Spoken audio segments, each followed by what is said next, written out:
இனிய வணக்கங்கள் அன்பு நண்பர்களே. மீண்டும் ஒரு புத்தம் புதிய நன்னாளில் உங்கள் அனைவரையும் சந்திப்பதில் பெருமகிழ்வு கொள்கின்றது சரித்திரம் படைப்போம் தளம். நமது தளத்தின் முதல் படிநிலையாக நேர்மலை சிந்தனைகளை நம்மிடையே விதைக்க வருகின்ற அன்பு தோழர் கற்பகவல்லி அவர்களை அன்புடன் வரவேற்போம். நன்றி. அனைவருக்கும் வணக்கம். இப்பிரபஞ்ச வெளியில் நீக்கமற நிறைந்திருக்கும் பரம்பொருளே, உம்மை வணங்குகின்றோம். உந்தன் அளப்பரிய அன்பால் எங்களுக்கு கிடைத்திட்ட பெற்றோர்கள், வழிகாட்டிகள், உற்றார் உறவினர்கள், நண்பர்கள் மற்றும் ஒவ்வொரு உயிருள்ள ஆன்மாக்கள் மற்றும் உயிரற்ற பொருட்களுக்காகவும் மனம் நிறைந்த நன்றி. உந்தன் அபரிமிதமான படைப்பால் இப்பூவுலகு உந்தன் எழில் நிறைந்த இயற்கையாலும் நிறை வளங்களாலும் நீடித்த நலங்களாலும் ஆகச்சிறந்த நேர்மறை எண்ணங்களாலும் இவ்வுன்னத உலகிலும் எங்கள் உயிர் துடிப்புள்ள உள்ளங்களிலும் நீக்கமற நிறைந்துள்ளது. உந்தன் அளப்பரிய அன்பினாலும் அருளினாலும் ஆசீராலும் நாங்கள் ஒவ்வொருவரும் உயர்ந்த உன்னதமான வாழ்வியல் பயணத்தை நிறைவுடனும் நிம்மதியுடனும் அன்றாடம் மேற்கொண்டு வருகின்றோம் ஆகச்சிறந்த வழிகளில். இதனால் நாங்கள் இச்சமூகத்தின் இன்றியமையாதவர்கள் என்பதையும் சீரிய வழியில் பயணிக்கும் அளவிற்கு ஆக்கப்பூர்வமான வழிகளில் எங்களை அன்றாடம் புதுப்பித்து வருகின்றோம் உந்தன் ஒப்பற்ற வழிநடத்துதலுடன். சிறுதுளி பெருவெள்ளமாகும் என்பதைப் போல் நாங்களும் சிறுக சிறுக சாதனை துளிகளை கோர்த்து வருங்கால சரித்திரத்தை ஆக்கப்பூர்வமான முன்னெடுப்புகளால் அலங்கரிக்கும் வரம் தாரும். அனைவருக்கும் நன்றி, அனைத்திற்கும் நன்றி, ஆண்டவனுக்கும் நன்றி. நன்றி நன்றிங்க அன்பு தோழர். நமது நிகழ்வின் அடுத்த படிநிலையாக நாம் ஒரு நிமிட தியானத்திற்குள் பயணிக்க இருக்கின்றோம். கண்களை மெலிதாக மூடிக்கொள்வோம், கரங்களை கோர்த்துக் கொள்வோம். இப்பிரபஞ்ச பெருவெளியில் உள்ள இறைமைக்கு மனதார நன்றி வகிர கிடைத்த மற்றும் ஒரு அற்புதமான நன்னாள் இது. இப்பொழுது நாம் உச்சரிக்க இருக்கும் ஒவ்வொரு வார்த்தைகளுடன் நன்றி உணர்வினையும் கலந்து இறைமைக்கு சமர்ப்பிப்போம் அன்பின் காணிக்கையாய். இன்றெடுத்து அன்றாடம் அமுதூட்டி அன்பாகவும் கருணையாகவும் மாறிப்போன அன்பு தாய்க்கு மனம் நிறைந்த நன்றி. ஒவ்வொரு நாளையும் ஒவ்வொரு பொழுதையும் தமது உழைப்பாலும் தியாகத்தாலும் குடும்பத்தை நிறைத்து அறிவாகவும் ஆற்றலாகவும் மாறிப்போன அன்பு தந்தைக்கு மனம் நிறைந்த நன்றி. பரிசுத்தமான இயற்கையை பரிசளித்து சென்ற நம் முன்னோர்கள் ஒவ்வொருவருக்கும் அகம் நிறைந்த நன்றி. கற்பித்தல் என்னும் இனிய அனுபவங்களால் அன்றாட பொழுதை அர்த்தம் உள்ளதாக்கும் ஆசிரிய பெருந்தகைகள் ஒவ்வொருவருக்கும் அகம் நிறைந்த நன்றி. இப்பிரபஞ்ச பூ உலகில் பயணித்துக் கொண்டிருக்கும் பயணிக்க இருக்கின்ற ஒவ்வொரு உயிருள்ள ஆன்மாக்களுக்கும் அகம் நிறைந்த நன்றி. உயிரற்ற பொருட்களாய் வாழ்வின் உடன் வழித்துணையாய் வாழ்வின் பாதையை என்றென்றும் நிறைக்கும் உயிரற்ற பொருட்களுக்கும் அகம் நிறைந்த நன்றி. இப்பிரபஞ்ச பூ உலகினை தமது பேரன்பாலும் பேரருளாலும் பேராசீராலும் ஆண்டு அரவணைத்து காத்து வரும் அந்த ஆண்டவனுக்கும் நன்றி. இப்பொழுது நமது சுவாசத்தின் ஓசையில் அது பயணிக்கும் பாதைகளில் நாமும் ஒரு நிமிடம் இணைந்து பயணிப்போம். நம் மூச்சின் சுவாசத்தினை சீர்மைப்படுத்தியவர்களாய்.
இப்பிரபஞ்ச பெருவெளியில் நீக்கமற நிறைந்திருக்கும் முடிவில்லா பரம்பொருளின் அன்போடும் அருளோடும் ஆசீரோடும் எங்கள் வாழ்வியல் சூழல் அன்றாடம் அர்த்தமுள்ள வகையில் சீருடனும் செம்மையுடனும் பண்பட்டு வருகின்றது.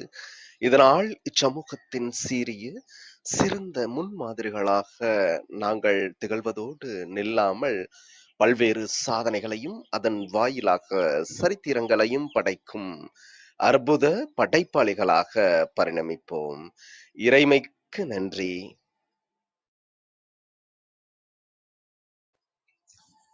இனிய வணக்கங்கள் அன்பு நண்பர்களே. மீண்டும் ஒரு புத்தம் புதிய நன்னாள் இறைமையின் வரமாக நமது தளத்தின் 414வது நிகழ்விற்கு உங்கள் ஒவ்வொருவரையும் அன்புடன் வரவேற்பதில் பெருமகிழ்வு கொள்கின்றோம் நாங்கள். இந்த நாள் உங்களுக்கு ஆக சிறந்த நன்னாளாக அமைந்திடவும், நீங்கள் அடியெடுத்து வைக்கும் ஒவ்வொரு முயற்சிகளும் உங்களுக்கு ஆக சிறந்த வெற்றிகளை பரிசளிக்கவும் அன்பின் வாழ்த்துக்களை பகிர்ந்து கொள்வதில் பெருமகிழ்வு கொள்கின்றோம் நாங்கள். அன்பிற்கினிய நண்பர்களே, இந்த வாரம் முழுக்க நாம் இமயம் என்ற ஒரு அற்புதமான தொகுப்பின் கீழ் நமது சிந்தனைகளை செழுமைப்படுத்தி வருகின்றோம். இமயம் என்றென்றும் நாம் ஒரு உயரத்தில் வைத்து பார்க்கக்கூடிய பிரம்மாண்டமான ஒரு படைப்பு, இயற்கையின் எழில் நிறைந்த ஒரு படைப்பு, எண்ணற்ற அதிசயங்களை தன்னகத்தே கொண்ட படைப்பு. அதே போலதான் இன்றைய தலைப்பும், மேன்மை பாராட்டுவோம் என்ற ஒரு தொகுப்பு. மற்றவர்களின் மேன்மையை நாம் பாராட்ட வேண்டுமென்றால் நாம் எப்பொழுதும் மேன்மை மிக்கவர்களாக இருக்க வேண்டும்.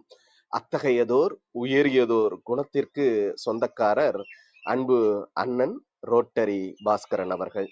இதுவரை 2000த்திற்கும் மேற்பட்ட மேடைகள் வாயிலாக மனித உள்ளங்களை பண்படுத்துவதில் தமது வாழ்வியல் பயணத்தை செம்மையாக எடுத்துச் செல்லக்கூடியவர். 160ற்கும் மேற்பட்ட குருதிக் கொடையை தனது வாழ்வின் வழித்துணையாக பிறரின் வாழ்விற்கு பயன்படும் அர்த்தமுள்ள ஒரு வாழ்க்கை பயணத்தை மேற்கொள்பவர். வேண்டுதல்களை ஒருபோதும் கைவிடாதீர்கள், இறைவன் கேட்பதை கைவிடுவதில்லை. நடைபெற வேண்டியவை நடக்காமல் போவதும், நடைபெறக்கூடாதவை நடப்பதும் தான் வாழ்க்கை. நமது சொற்கள் சாவியை போன்றவை, எந்த இதய பூட்டுகளையும் திறக்க வல்லவை.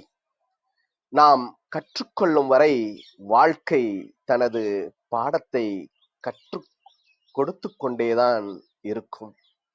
அடைய வேண்டிய இலக்கு உங்களுக்கு தெரிந்திருக்குமேயானால் உங்களை யாரும் ஊக்கப்படுத்திவிட தேவையில்லை.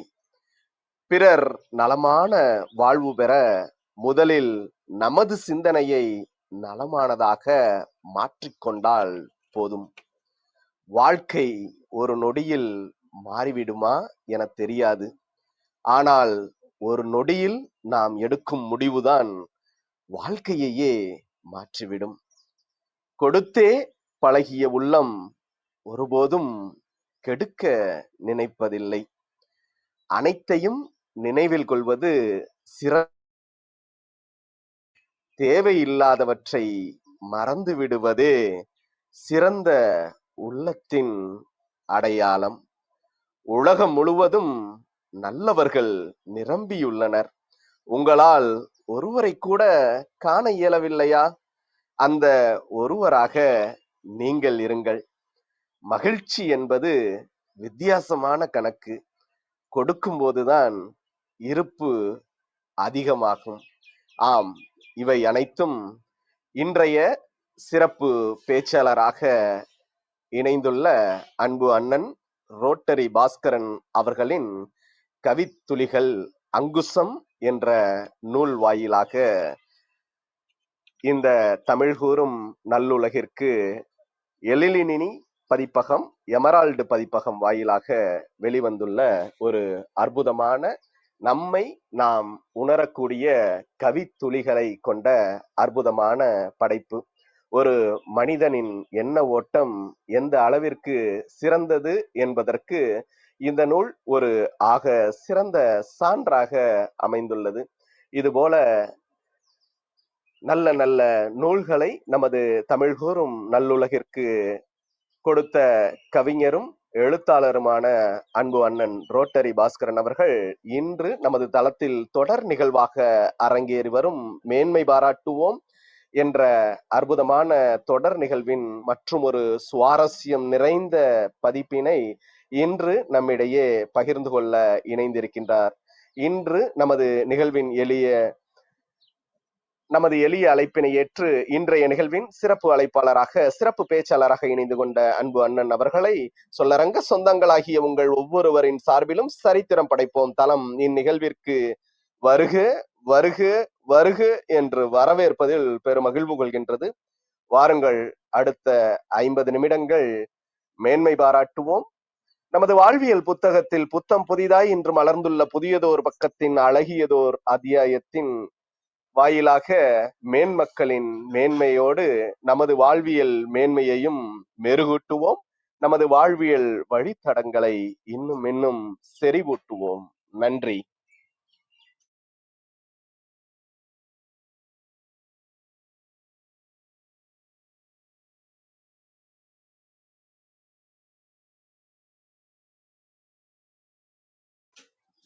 அண்ணா மைக் கொஞ்சம் ஆன் பண்ணிருங்கண்ணா.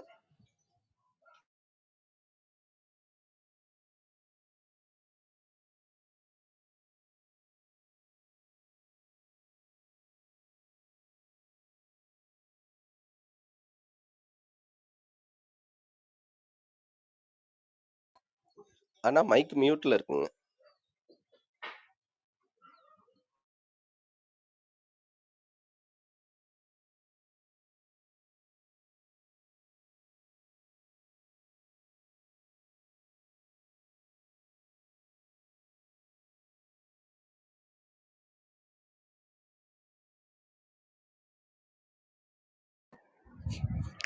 வணக்கம். கேட்குதுங்களா? இருக்குங்கண்ணா, தொடரலாம். மகிழ்ச்சி மகிழ்ச்சி. இணையத்தில் சிறு கோளாறுங்க, ஏதோ இந்த டச் ஸ்க்ரீன் கொஞ்சம் வேலை செய்யலை. இருந்தாலுமே இது போன்ற இடையூறுகள் தான் நமக்கு வாழ்க்கையின் யதார்த்தத்தை நமக்கு கற்றுத்தரும் ஒரு நல்ல வாய்ப்பாக கருதுகிறோம். மிக்க மிக்க மகிழ்ச்சி. ஒரு மேன்மையான அரங்கத்தில் தொடர்ந்து ஒரு தலைப்பின் கீழே உரையாற்றுவதற்கு தொடர்ந்து வாய்ப்பளிக்கும் இந்த மேன்மையான இதயங்கள் கொண்ட இந்த அவைக்கு எனது மனமார்ந்த நன்றிகளையும் வணக்கங்களையும் வாழ்த்துக்களையும் தெரிவிப்பதில் பெருமகிழ்ச்சி. இந்த நாளை வழங்கிய இறைவனுக்கு இந்த நேரத்தில் நன்றியை தெரிவிச்சுக்கிறேன். எப்போதும் என்னை கரம் பிடித்து அழைத்து செல்லும் என்னோட மகரிஷி அவர்கள், குருநாதர், அவரை வணங்கி அவரோட உதவியோடு இந்த நாளில் ஒரு சில கருத்துக்களை உங்களோடு பகிர்ந்து கொள்வதற்கு கிடைத்த இந்த நல்ல பெரும் வாய்ப்பிற்காக மீண்டுமே ஒரு முறை நன்றியை காணிக்கையாக்குகின்றேன். நமது வரிகளை பிறர் உரைக்க கேட்கும் பொழுது அது ஒரு ஆனந்தமயம்னு சொல்லுவோம். அடிக்கடி அதை உணர்ந்திருக்கிறேன். அதில் இன்று அருமையான வரிகளை ஆரோக்கிய பிரிட்டோ வாயில் வரியாக கேட்கும் பொழுது, இது எழுதியது நாம் தானா அப்படிங்கிற ஒரு பெரிய கிளர்ச்சி. அது அந்த ஒரு பெற்றெடுத்த தன் மகவையை ஒரு தாய் முகர்ந்து பார்க்கும் அந்த ஒரு நெகிழ்ச்சி எனக்கு ஒரு நிமிஷம் ஏற்பட்டுச்சு.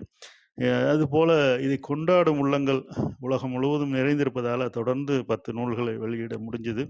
அதற்கு பெரும் காரணம் கொண்டாடுபவர்கள் தான் அப்படிங்கிறத இந்த நேரத்தில் தெரிவிச்சுக்கிறேன். உண்மையிலேயே அது ஒரு பெரும் மனப்பான்மை.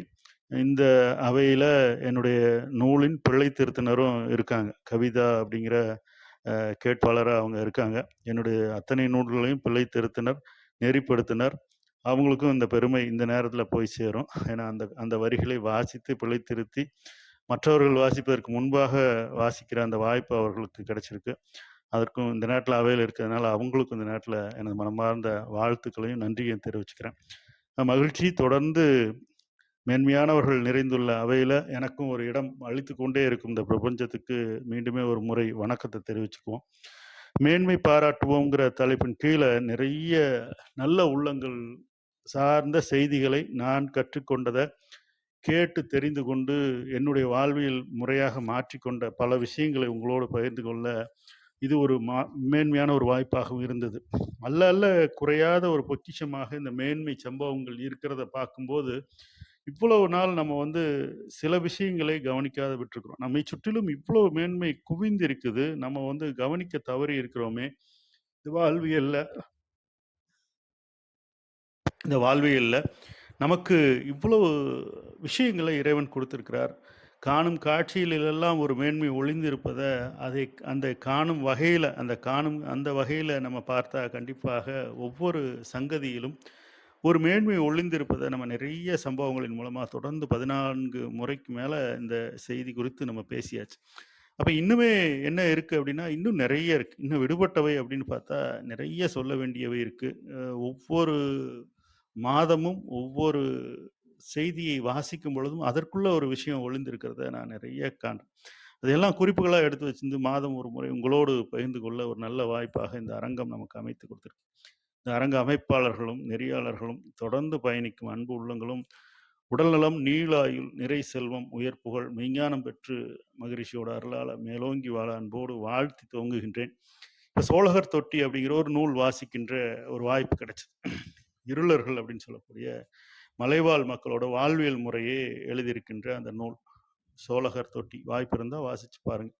அவர்களுடைய வாழ்வியல் சிரமங்கள அந்தியூர் பகுதி காடுகள்ல வாழ்ந்த அந்த வீரப்பன் வாழ்ந்த காடுகள்ல அவர்களுடைய வாழ்வியல் முறை, அவர் எவ்வளோ சங்கடப்பட்டு வாழ்ந்துட்டு இருக்காங்க, வாழ்ந்தாங்க அப்படிங்கிற விஷயம்லாம் அதுல எழுதப்பட்டிருக்கு. இப்ப அதுல ஒரு விஷயம் எனக்கு ஒரு பெருமிதத்தை ஏற்படுத்துச்சு. இப்படியெல்லாம் அவர்கள் கல்வி அறிவு இல்லாதவர்கள், வனத்துக்குள்ள வாழ்றவங்க, பெரும்பான்மையான சமூகத்தோட இணைந்து வாழாதவர்கள், அவர்களோட எண்ணங்கள் மேன்மையா இருக்குமா? அப்படிங்கிற ஒரு பார்வையோட தான் நம்ம அவர்கள் கீழமையா தான் அவங்கள பார்க்குறோம் நம்ம. ஆனால் அவர்களுக்குள்ள அவர்களோட செயல்ல எவ்வளோ மேன்மை ஒளிந்திருக்கு அப்படிங்கிறத ஒரு சங்கதிய படிக்கும் பொழுது எனக்கு தெரிஞ்சது. அவர்கள் எப்பொழுதுமே இந்த மழைக்காலம் துவங்கும்போது விதைக்க துவங்குவார்கள். இப்ப அந்த நிலத்தை உழுது விதைக்க துவங்குவாங்க. ராகி அப்படிங்கிற பயிர் அதிகமா அங்க விளைவிக்கிறது வழக்கம். ஏன்னா, அந்த மண்ணுக்கு ஏற்ற பயிராக ராகி விதைக்கிறது உண்டு. இந்த விதைக்கும் பொழுது ஒரு விஷயத்த ஒரு பாடலாக நம்ம இங்க சொல்லுவோம் இல்லையா? வயல்காட்டுல பாடுறது, நடவு பாடல் இதெல்லாம் சொல்றோம் இல்லையா? அதுபோல அங்க அவங்க ஒரு பாடலாக பாடிட்டு, இறைவன வேண்டிட்டு அந்த விதைக்கிறது வழக்கம். அந்த பாடல் என்ன அப்படின்னு பார்த்தீங்கன்னா, "காத்தவன் தின்னது போக, கள்வன் தின்னது போக, கரிச்சான் தின்னது போக, எனக்கும் விளையணும் விளையணும் சாமி." அப்படிங்கிற இந்த ஒரு 4 வரி பாடல் தான். என்ன சொல்றாங்க அப்படின்னா, "காத்தவன் தின்னது போக" அப்படின்னா, அதிலிருந்து படையல், அது விளையறதிலிருந்து இறைவனுக்கு ஒரு பங்கு படையல் நம்ம செய்றோம் இல்லையா? ஆண்டுதோறும் திருவிழாக்களோ அல்லது ஒரு பகுதியை வந்து கோயிலுக்கு குடுக்குறதோ வழக்கமா இருக்கு. அது காத்தவன்ங்கிறது கடவுள சொல்றாங்க. காத்தவன் தின்னது போக, கள்வன் தின்னது போக. இதுல நெறைய கள்வன்ங்கிறது இந்த இடத்துல யானை பூந்து, காட்டு பன்றிகள் பூந்து அழிச்சாட்டியம் பண்ணிரும். அல்லது இது உணவு தேவை இருக்கிறவங்க திருடிட்டு போயிருவாங்க தானியங்கள. இவர்கள் தின்னது போக கரிச்சான் தின்னது கரிச்சான்ங்கிறது குருவி. குருவி கூட்டம் அது விளைந்து நிற்கும்போது கூட்டமாக வந்து அத சாப்பிட்ரும். இதெல்லாம் தின்னது போக எனக்கும் விளையணும் விளையணும் சாமி அப்படின்னு சொல்லி இறைவன வேண்டிக்கிட்டே அத பயிரிடுறாங்க. அப்ப இதற்குள்ள ஒரு மேன்மை ஒளிந்திருப்பத நான் பார்த்தேன். உண்மையிலேயே நம்மெல்லாம் வேலி போட்டு, மேல ஒரு கூடாரம் போட்டு பறவைகள் வராத, ஒரு ஓசை எழுப்பியோ, அல்லது திருடர்கள் வராத, மின்சார வேலி அமைச்சு எத்தனையோ விஷயங்கள் பண்ணி ஒருத்தன் விவசாயம் பண்ணும்போது, இவங்கலாம் எடுத்துட்டு போனாலும் பரவால்ல. அதை மீறி எனக்கு விளையணும் விளையணும் சாமி அப்படின்னு சொல்லி இறைவன்ட்ட வேண்டும் பொழுது, இந்த உயிர்களும் இன்புற்று இருக்கட்டும். அதற்கு மீறி எனக்கு குடுங்க அப்படின்னு சொல்லி கேட்கிறது ஒரு பெரிய மேன்மையான ஒரு செயலா தான் நான் பார்த்தேன். வேலிகள் கட்டி யாரும் விடாமல் செய்யறத விட, "நீ சாப்பிட்டது போக எனக்கு இருந்தா போதும். எல்லாமே திருப்தி அடையணும்." அப்படிங்கிற அந்த ஒரு மேன்மையான அந்த 4 வரி படிக்காதவர்கள், பாமர மக்களோட பாடல்கள்ல இருந்து நான் வந்து அத வாசிக்கும் பொழுது எனக்கு பெரிய பெரிய அவர்கள் மீது ஒரு பெருமிதத்த ஏற்படுத்துச்சு. இப்ப நாமெல்லாம் யார வந்து ஒண்ணும் அறியாதவர்கள், கல்லாதவர்கள் அப்படின்னு நம்ம நினைக்கிறோமோ, அவர்களுக்குள்ள இவ்வளவு மேன்மை இருக்கிறத நம்ம காண்கிறோம். சாதாரணமா கிராமத்து பக்கங்கள்ல அந்த பால்காரங்கன்னு சொல்லக்கூடிய கன்று மாடு வச்சிருக்கிறவங்க, அந்த காலத்துல குழந்தைக்கு அந்த அந்த தெருவுல ஏதேனும் பிரசவம் நடந்து ஒரு பச்சிளம் குழந்தை இருந்ததுன்னா, அந்த குழந்தைக்கு பால் அவங்க வீட்ல பாத்திரத்த வெளிய வச்சா போதும். அதுல ஊத்தி வச்சுட்டு போயிருவாங்க. ஏன்னா, குழந்தைக்கான பாலுக்கு காசு வாங்கக்கூடாது. அவர்கள் 2 விஷயங்கள மேன்மையா செய்றாங்க. அவர்களும் அதேபோல கன்று அருந்தியது போத, குழந்தை அருந்தியது போக மீதம் உள்ளது தான் எனக்கு அப்படிங்கிறத கடைப்பிடிக்கிறாங்க. அதாவது பசுவோட கன்று அருந்தி மீதமுள்ள பால அந்த தெருவுல இருக்கின்ற பிறந்த பச்சிளம் குழந்தைகள் அருந்தியது போக மீதம் இருக்கிறது தான் எனக்கு அப்படிங்கிற ஒரு மேன்மைய கடைப்பிடிக்கிறாங்க. இப்படி பார்த்தீங்கன்னா, செயலால நெறைய பேரு உணர்த்திட்டு இருக்காங்க. அவர்கள் சொல்லால் உணர்த்துவதே இல்ல. செயலால உணர்த்திக்கிட்டே இருக்காங்க. இதையெல்லாம் நம்ம கவனிச்சோம்னா, நாம் எப்படி வாழ வேண்டும், பிறருக்கு ஈந்து எப்படி வாழலாம் அப்படிங்கிற ஒரு விஷயம், ஒரு மேன்மையான விஷயம் நமக்கு தெரிய வருங்கிறது தான் உண்மை. அப்ப கடந்து செல்லும் உயிரினங்கள் எல்லாமே நமக்கு கற்றுத் தருபவையா தான் இருக்கு அப்படிங்கிற அந்த ஒரு கூற்று வந்து நமக்கு உண்மையாகுது. அப்ப கவனிக்க வேண்டிய விஷயங்களை நாம் கவனிக்கணும். என்னவெல்லாம் நடந்துட்டு இருக்கு நம்மை சுற்றி? ஒரு செயல் நடக்குது அப்படின்னா, அதற்குள்ள என்ன ஒரு சங்கதி ஒளிந்திருக்கு அப்படிங்கிற கண்களை அகல விரித்து பார்க்கும் பொழுது, நமக்கு ஒரு அற்புதமான ஒரு செய்தியை இறைவன் விட்டுச் சென்றிருப்பதோ, இல்ல நமக்காக அனுப்பியிருப்பது நமக்கு புரிய வரும் அப்படிங்கிறது தான் உண்மையும் கூட. அப்ப இப்படி வந்து கண்களை அகல விரித்து பார்க்கும்போது, நம்மிடையே புழக்கத்தில் இருக்கின்ற நாம் யாரையெல்லாம் வந்து கீழானவர்கள், அவர்களுக்கு ஒன்றும் அறியாதவர்கள், நான் படித்தவன் அப்படிங்கிற ஒரு மிதப்புல இருக்கும் பொழுது, ரொம்ப சுலபமாக வாழைப்பழத்தில் ஊசின்னு சொல்லுவாங்க. அதுபோல நமக்குள்ள அந்த செய்தியை விதைத்து செல்பவர்கள் அவர்கள். நம்ம தான் நிறைய நேரங்கள்ல கண்களை திறந்திருந்தாலும் கூட பார்க்க தவறி விடுகிறோம் அப்படிங்கிறது தான் உண்மையும் கூட. அப்ப இப்படிப்பட்ட விஷயங்கள்ல நம்ம இனிமேல் நம்ம கவனமாக ஒவ்வொரு காட்சியும் காண வேண்டுங்கிற ஒரு விஷயத்தை நம்ம கத்துக்கிறோம். அப்ப செய்தி கிடைக்குமா அப்படின்னா, நிச்சயம் கிடைக்கும். எல்லா அசைவுகளுக்குள்ளும், எல்லா சங்கதிகளுக்குள்ளும் நமக்கான ஒரு செய்தி ஒளிந்திருக்கிறது அப்படிங்கிற அந்த ஒரு செய்தியோட பார்க்கணும். அதான் அதான் வந்து நம்ம நம்ம வந்து மேன்மை அடைவதற்கான அடிப்படை வழியாக நம்ம வந்து இந்த நேரத்துல சொல்றோம். இப்ப ஒரு அரசர் இருந்தார் ஒரு ஊர்ல. அந்த ஊருக்கு வெளிய வந்து ஒரு ஞானி ஊருக்குள் வெளிய இருந்தார். அவர் ஒரு குடில் அமைச்சு அந்த இடத்துல தங்கியிருந்தார். ரொம்ப சாதாரணமான எளிய ஒரு மரத்தடியில ஒரு சாதாரணமான சுற்றிலும் அடைப்பு இல்லாத மேல மட்டும் கூரை வேயப்பட்ட ஒரு குடில்ல உட்கார்ந்திருந்தார். அந்த ஊரின் மக்கள் முழுவதும் அவர்ட்ட போய் நிறைய ஆசீர்வாதங்கள் வாங்கி வந்தாங்க. இது வந்து காட்டுத் தீயா பரவுச்சு. இந்த நாட்டுல இவ்ளோ ஒரு மேன்மையான ஒரு பெரிய துறவி இருக்கிறார் அப்படிங்கிற ஒரு சங்கதி வெளிய எல்லாம் பரவுச்சு. இப்போ ஒரு கட்டத்துல வந்து அரசனுக்கு ஒரு ஆசை. ஏன்னா ஒரு 7 ஆண்டுகள், 8 ஆண்டுகளாவே அந்த சிந்தனை அவனுக்கு இருந்துகிட்டே இருந்தது. இவ்ளோ நாளு ரொம்ப புகழ்பெற்று விளங்குறார் அந்த துறவி. நாமே போய் சந்திச்சுட்டு வரலாம். ஏன்னா ஒரு துறவிய வந்து அரண்மனைக்கு வந்து எனக்கு ஆசீர்வாதம் பண்ணிட்டு போங்க அப்படின்னு சொல்றதெல்லாம் தவறு அப்படிங்கிறத உணர்ந்த மன்னனாக இருந்தான். அவன் என்ன பண்ணான்னா, இந்த துறவிய பார்க்கறதுக்காக முன்கூட்டி செய்தி அனுப்பிட்டு படைகளோடு அந்த இடத்துக்கு செல்றான். செல்லும் பொழுது அந்த துறவி வந்து அவனிடம் நல்ல முறையில உரையாடுறாங்க. என்னவெல்லாம் இவர்களுக்கு மனத்துல சங்கடங்கள் இருக்கோ, கேள்விகள் இருக்கோ, எல்லாமே தனிமையா உட்கார்ந்து ரொம்ப நேரம் பேசிட்டு இருக்காங்க. இப்ப இந்த நேரத்துல வந்து ஒரு அங்கீகாரம் கொடுக்க வேண்டும். இவ்வளோ ஒரு மேன்மையான ஒரு துறவியா இருக்கிறாரு. இவருக்கு ஒரு அங்கீகாரம் கொடுக்கணும். அந்த அங்கீகாரமாக நம்மளுடைய அரண்மனையில இவர ஒரு 2 நாளாவது தங்க வச்சு, அருகாமையில வச்சு பார்க்கணும். இப்படிப்பட்ட மேன்மையான ஒரு நபரோட நம்ம அருகாமையில இருக்கணும். ஆனாலும் இவரு ஒத்துக்குவாரா என்னன்னு தெரியல. அரண்மனை வாசமெல்லாம் துறவிகள் ஏற்றுக்கொள்ள மாட்டார்கள். ரொம்ப வசதியான சாப்பாடுலாம் ஏத்துக்க மாட்டாங்க. அப்படின்னு ஒரு தயக்கத்திலே இருந்தாலும் ஒரு கூப்பிட்டு பார்ப்போம் அவர அப்படின்னு சொல்லிட்டு அந்த அரசன் வந்து, "ஐயா, உங்களுக்கு நான் மேன்மை செய்ய ஆசைப்படுறேன். நீங்க என்னோட 1 வாரமாவது தங்கி இருக்கணும். அரண்மனையில தங்கி இருக்கணும். அதனால நீங்க வந்தீங்கன்னா, நான் வந்து அதனால வந்து ரொம்ப மகிழ்ச்சி அடைவேன்" அப்படின்னு சொல்றாங்க. அடுத்த கணம் எதுவுமே அவரு யோசிக்கல. "அதுக்கென்ன ஒண்ணும் பிரச்சனை இல்ல. தாராளமா போகலாமே" அப்படின்னு சொல்லிர்றாரு. இந்த பதிலை வந்து மன்னன் எதிர்பார்க்கல. ஒரு துறவி அவ்வளோ சாமான்யமாக அழைத்தவுடன் ஒரு ஆடம்பர அரண்மனையில தங்குவதற்கு ஏற்றுக்கொள்ள மாட்டார், ஒப்புக்கொடுக்க மாட்டார். ஆனா இந்த மனிதர் வந்து அடுத்த நொடி எதுவுமே சிந்திக்கவே இல்ல. நான் சொல்லி முடிக்கிறதுக்குள்ள அதனால என்ன போகலாமே அப்படின்னு சொல்லிட்டோனே, இவருக்கு கொஞ்சம் அ எதிர்பார்க்காத பதில் வந்தோனே இவர் தடுமாறி போயிட்டார். சரி பரவால்ல அப்படின்னு சொல்லிட்டு தன்னுடைய தேர அவருக்கு குடுத்துட்டு, ஐயா, நான் வந்து பின்னால வர சாதாரண பல்லக்குல வர்றேன். நீங்க என்னுடைய தேர்ல நீங்க வந்து போங்க அப்படின்னு சொல்லணும்னு நினைக்கிறாரு. ஆனாலும் அப்பவும் ஒரு மனதுக்குள்ள ஒரு தயக்கம். இவரு இப்படி ஒரு ஆடம்பரமான ரதத்துல ஏறுவாரா? அல்லது சாதாரண பல்லக்குல வரேன்னு சொல்வாரா? தெரியலையே. இதை ஏற்றுக்கொள்வாரா என்னன்னு தெரியலையே இந்த மரியாதையை. அப்படின்னு நினைச்சுட்டு, இருந்தாலும் சொல்லி பார்க்கலாம் அப்படின்னு சொல்லிட்டு, ஐயா, என்னுடைய ரதத்துல நீங்க வாங்க. நான் சாதாரண இந்த பல்லக்கு தூக்கிகள் இருக்காங்க. அதுல நான் உங்களோட பின்தொடர்ந்து வர்றேன் அப்படின்னோனே, அதனால என்ன, தாராளமா நீங்க அதிலேயே வாங்க. நான் உங்களுடைய ரதத்துல வர்றேன் அப்படின்னு சொல்லிர்றார். இப்ப இன்னும் கொஞ்சம் அவர் எதிர்பார்த்த பதில் வராதனால, அவர் மீதான மரியாதை கொஞ்சம் குறைஞ்சு போச்சு. துறவினா இப்படித்தான் இருப்பாங்க அப்படின்னு ஒரு அடையாளத்தை அவர் வைத்திருக்கிறார்.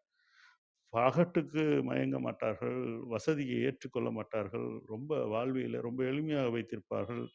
இப்படியெல்லாம் ஒரு அடையாளத்தை மனக்கண்ல வச்சுக்கிட்டு அந்த துறவியோடு இவர் தொடர்பு கொள்ளும்போது, இவருடைய எதிர்பார்த்த வார்த்தைகள் அங்கிருந்து வராதனால ரொம்பவே மனசு ஒரு ஒரு படி அவர் அவர் குறித்த மரியாதை ஒரு படி இறங்கிருது.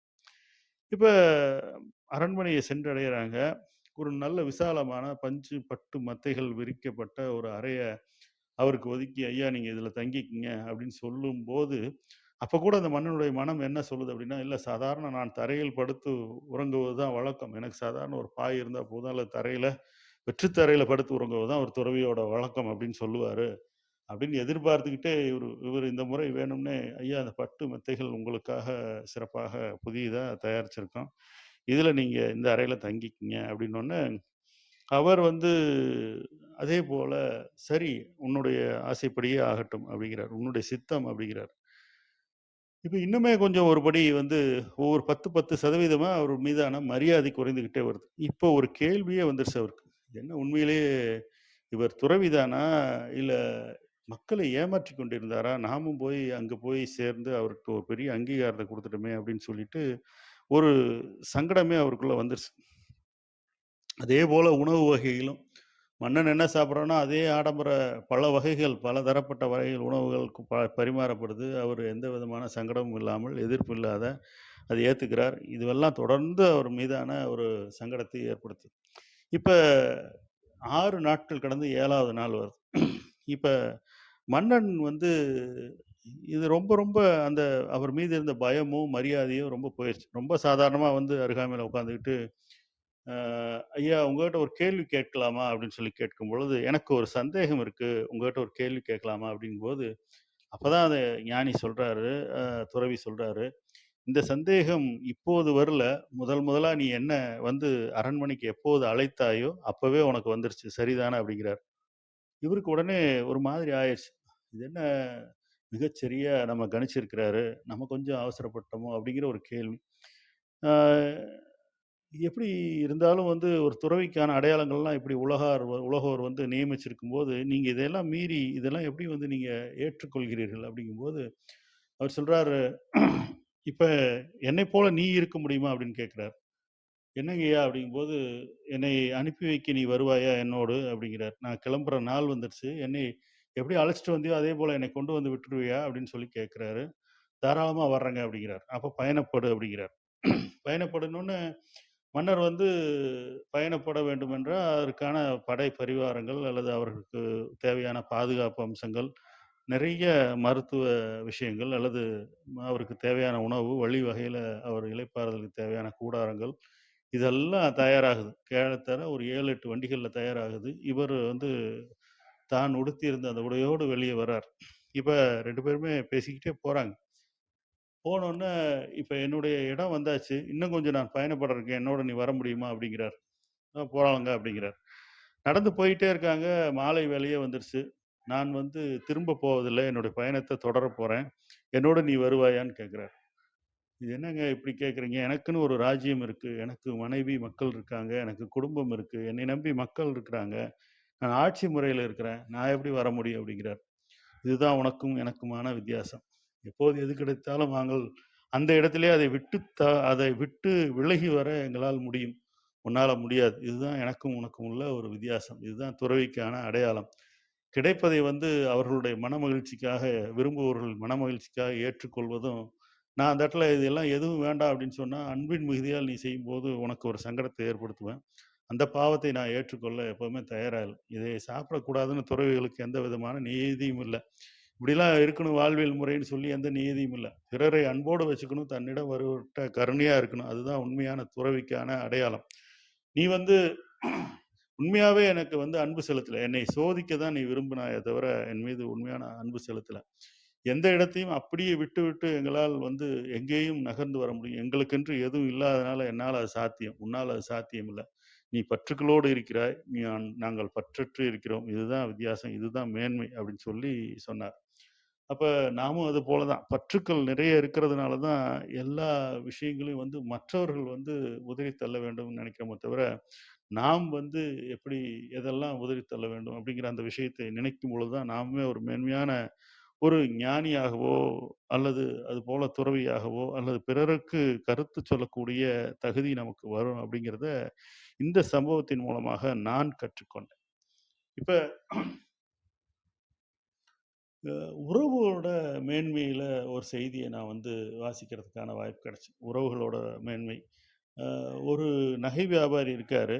அவருடைய உடல்நிலை திடீர்னு நல்ல பிரபல்யமான ஒரு பெரிய நகைக்கடை நடத்திட்டு இருக்காங்க. அவருக்கு ஒற்றை மகன், ஒரே ஒரு மகன்.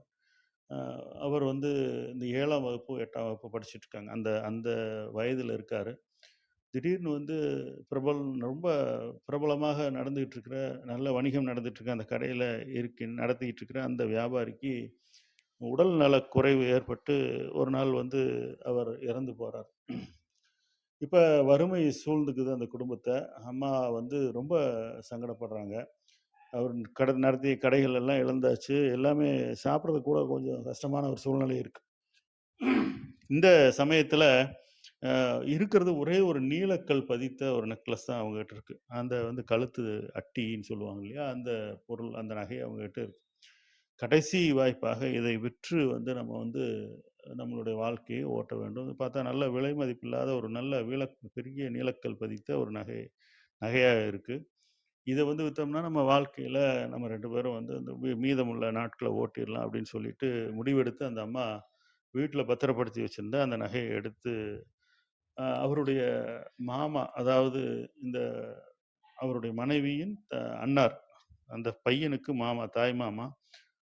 அவரும் நகைக்கடை வச்சிருக்காங்க. அந்த நகைக்கடையில கொண்டு போய் குடுத்து, "இத வந்து பொருளாக்கிட்டு வா. இத வந்து பணமாக்கிட்டு வா, அந்த பொருள வித்து" அப்படின்னு சொல்லி தன்னுடைய மகனை அனுப்பி வைக்கிறாங்க. இப்ப தாய் மாமனுடைய கடைக்கு அந்த பையன் அந்த நீலக்கல் பதித்த அட்டியை எடுத்துக்கிட்டு போறான். அவர் வந்து வரவேற்று அந்த நகைய வாங்கி சோதிக்கிறார். சோதிச்சுட்டு, "இது ஏன் இத விக்க வேண்டிய அவசியம் உனக்கு என்ன?" அப்படின்னு சொல்லி கேட்குறாங்க. "இதுக்கு மேல எங்கனால உயிர் வாழ முடியாது. எல்லாமே இழந்தாச்சு. உணவருந்த கூட காசு இல்ல. அதனால இதுல வர ஒரு பெரும்பொருள வச்சு நாங்க வாழ்க்கை நகர்த்தலாம்ன்னு இருக்கிறோம். அம்மா அப்படி முடிவு எடுத்திருக்காங்க." அப்படின்னு சொல்லி அந்த பையன் சொல்றான்.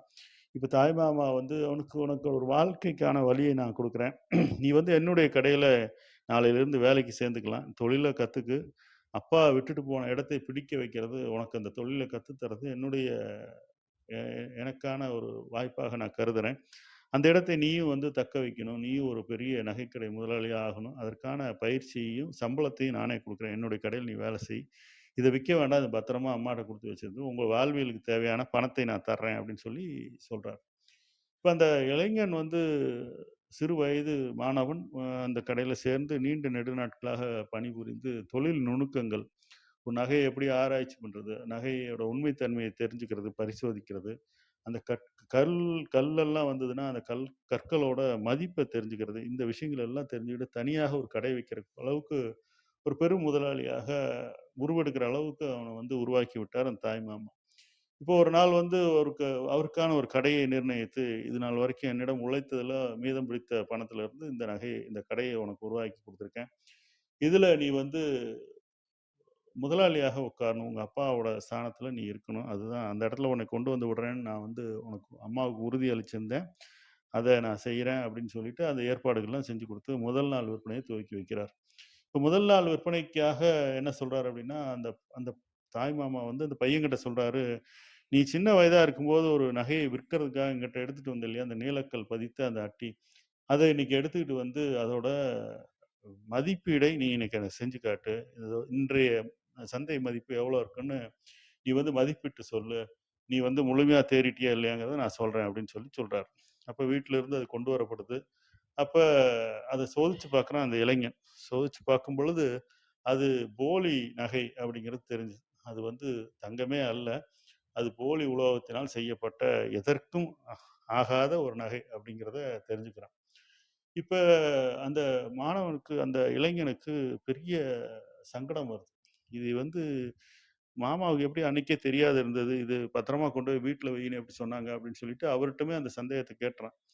"இவ்வளவு ஒரு மோசமான, எதற்கும் உபயோகம் இல்லாத ஒரு நகைய வந்து பத்திரமா வீட்ல வைங்கன்னு சொன்னீங்களே, என்ன காரணம்னு?" கேட்கும் பொழுது தான் அப்பதான் சொல்றான், "அந்த நாளில் நான் வந்து சொல்லியிருந்தா, இது ஒரு போலி நகை எதற்கும் ஆகாதுன்னு சொல்லியிருந்தா, உனக்கும் நகையை பத்தி தெரியாது. அத பத்தி விஷயங்கள் தெரியாது. உண்மை எது, போலி எதுன்னு கண்டுபிடிக்க தெரியாது. உங்க அம்மாவுக்கும் தெரியாது. அப்ப தொழில் தெரியாதவர்களை நான் ஏமாற்றி விட்டதாக, சமூகம் வந்து ஏமாற்றி ஒரு நல்ல நகையை பிடுங்கிக் கொண்டதாக, உங்கள் வாழ்க்கையை நான் வந்து வீணடித்து விட்டதாக சமுதாயம் என் மீது ஒரு தவறான விஷயத்த போட்டுரும். நீங்களுமே அதுபோல சிந்திக்கிறதுக்கான வாய்ப்பு இருக்கு. அப்படிப்பட்ட ஒரு வாய்ப்பை நான் கொடுக்க விரும்பல. அது நீயே வந்து நல்ல நகை எது, போலி எதுங்கிற கண்டுபிடிக்கிற அந்த அறிவாற்றல உனக்குள்ள புகுத்தி, நீ அத பார்த்து தெரிஞ்சுக்கும்போது, உண்மையிலேயே அந்த தொழிலும் நீ கத்துக்குவ. என் மீதான அவதூறுக்கும் வாய்ப்பில்லாத நான் பண்ணிருவேன். அப்படிங்கிறதுக்காக தான் இந்த தொழிலே உனக்கு கத்துக் குடுத்தேன். இப்ப நீயா பார்த்து தெரிஞ்சுக்கிட்டியா இல்லையா? அந்த நகை வந்து உண்மையான நகை அல்ல, போலி நகை. இப்ப என் மீது எந்த களங்கமும் ஏற்படாதுங்கிற பெரிய எனக்கு ஒரு மகிழ்ச்சி இந்த நேரத்துல அப்படின்னு சொல்லி சொல்றார். அப்ப உண்மையிலேயே இப்படிப்பட்ட நபர்கள் இருக்கிறார்கள். தன் மீது படியப் போகின்ற குற்றமோ அல்லது பழியோ தெரிந்து, அதிலிருந்து எப்படி ஒரு பிறர் மனம் கோணாமல் வெளியே வரக்கூடிய ஒரு ஒரு சாதுரியமான செய்கையை செய்ய முடியும் அப்படிங்கிற அந்த ஒரு சங்கதியை இந்த செய்தியின் மூலமாக, இந்த சம்பவத்தின் மூலமாக நான் தெரிந்து கொள்வதற்கு வாய்ப்பு இருந்தது. உண்மையிலேயே 7 பயனற்றவை 7 அப்படிங்கிற ஒரு விஷயத்த விவேக சிந்தாமணியில நான் படிச்சேன். பயனுள்ளவை அப்படிங்கிறத நம்ம நெறைய தெரிஞ்சு வச்சிருக்கோம். பயனற்றவை 7 அப்படிங்கிற ஒரு பாடல்ல வந்து விவேக சிந்தாமணியில சொல்றாங்க. "ஆபத்துக்கு உதவாத பிள்ளை, அரும்பசிக்கு உதவாத அன்னம், தாகத்தை தீர்க்காத தண்ணீர், தரித்திரம் அறியா பெண்டிர், கோபத்தை அடக்கா வேந்தன், குறுமொழி கேளாச் சீடன், பாபத்தை தீர்க்காத தீர்த்தம், பயனிலை 7ம் தானே" அப்படின்னு சொல்றாங்க. எந்த 7எல்லாம் உபயோகம் இல்ல அப்படிங்கிற ஒரு விஷயத்த விவேக சிந்தாமணியில ரொம்ப அழகா சொல்லியிருக்காங்க. ஒரு பிள்ளை வந்து ஆபத்துக்கு உதவ வேண்டும். அதாவது தாய், தந்தையர் நொடித்து போனாலோ, அல்லது அவர்கள் இயலாத நிலைக்கு முதுமையை எட்டிவிட்டாலோ, அந்த மாரி சூழல்ல கை மெ கை கொடுத்து அவர்களை ஆதரவு கரத்தோடு அரவணைக்கக்கூடிய ஒரு பிள்ளையாக இருக்க வேண்டும். அல்ல அவர்கள் மூப்படைந்து விட்டார்கள், அவர் எப்படியோ தனியா இருக்கட்டும், நம்மை தொந்தரவு பண்ணக்கூடாது அப்படின்னு சொல்லி எப்படி யாரெல்லாம் ஒரு சிலர் ஒதுக்கி வைக்கிறாங்களோ, அவர்கள்லாம் உதவாத பிள்ளையாக விவேக சிந்தாமணி சொல்லுது. "அரும்பசிக்கு உதவாத அன்னம்." பசி நேரத்துல கிடைக்காத சாப்பாடு, வயிறு நிரம்பி இருக்கும் பொழுது கிடைத்து என்ன பயன்? கடும் பசியில இருக்கிறவனுக்கு கிடைக்காத சாப்பாடு, அது உதவாத அன்னம். இதுவும் வந்து பயனற்றவை அப்படின்னு சொல்லி சொல்றாங்க. தாகத்தை தீர்க்காத தண்ணீர். எவ்வளவு தண்ணீர் குடிச்சாலுமே தாகம் அடங்கவில்லை. இந்த தண்ணீர் வந்து அதோட தன்மையற்று இருக்குது அப்படிங்கும்போது, அந்த நீர்னாலும் அதாவது கடல் நிரம்ப நீர் இருக்குது. ஒரு படகுல தத்தளித்துக் கொண்டிருக்கின்ற நடுக்கடல்ல தத்தளித்துக் கொண்டிருக்கிறவருக்கு தாகத்துக்கு தண்ணீர் கிடைக்காது. தண்ணீர் மீதே மிதந்தாலும் கூட அந்த நீர் அருந்த இயலாத நீராக இருக்கும்போது, அது உதவாத தண்ணீராகத்தான் பார்க்கப்படுகிறது. அது பயனற்ற நீர். அதேபோல தரித்திரம் அறியாத பெண்டிர். இந்த செயலை மேற்கொண்டால் நம்ம வீட்ல வந்து இல்லாமை அப்படிங்கிற ஒரு விஷயம் நம்ம வந்து ஆட்கொண்டு விடும் அப்படின்னு அறியாத செயல்படுகின்ற பெண்கள், கோபத்தை அடக்காத வேந்தன். ஒவ்வொரு ராஜ்யமும் வீழ்ந்து போவதற்கு அடிப்படை காரணமாக விரைந்து முடிவெடுக்கும் அந்த சினத்தோடு முடிவெடுக்கின்ற அந்த காட்சிகளை நம்ம நிறைய பார்த்திருக்கோம். ஒரு நிமிடம் தாம் யோசிக்காமல் எடுக்கின்ற முடிவுகள் போர்க்களத்திலோ அல்லது போர் துவங்குவதற்கோ அல்லது சினமுறும் போது எடுக்கின்ற முடிவுகள் எல்லாம் வீணா போயிடும். அப்ப கோபத்தை அடக்காத வேந்தன் வந்து பயனற்றவன். குருமொழி கேளாத சீடன். குரு என்ன சொல்றார்களோ அவர்ட்ட சரணாகதியாக இருக்க வேண்டும்.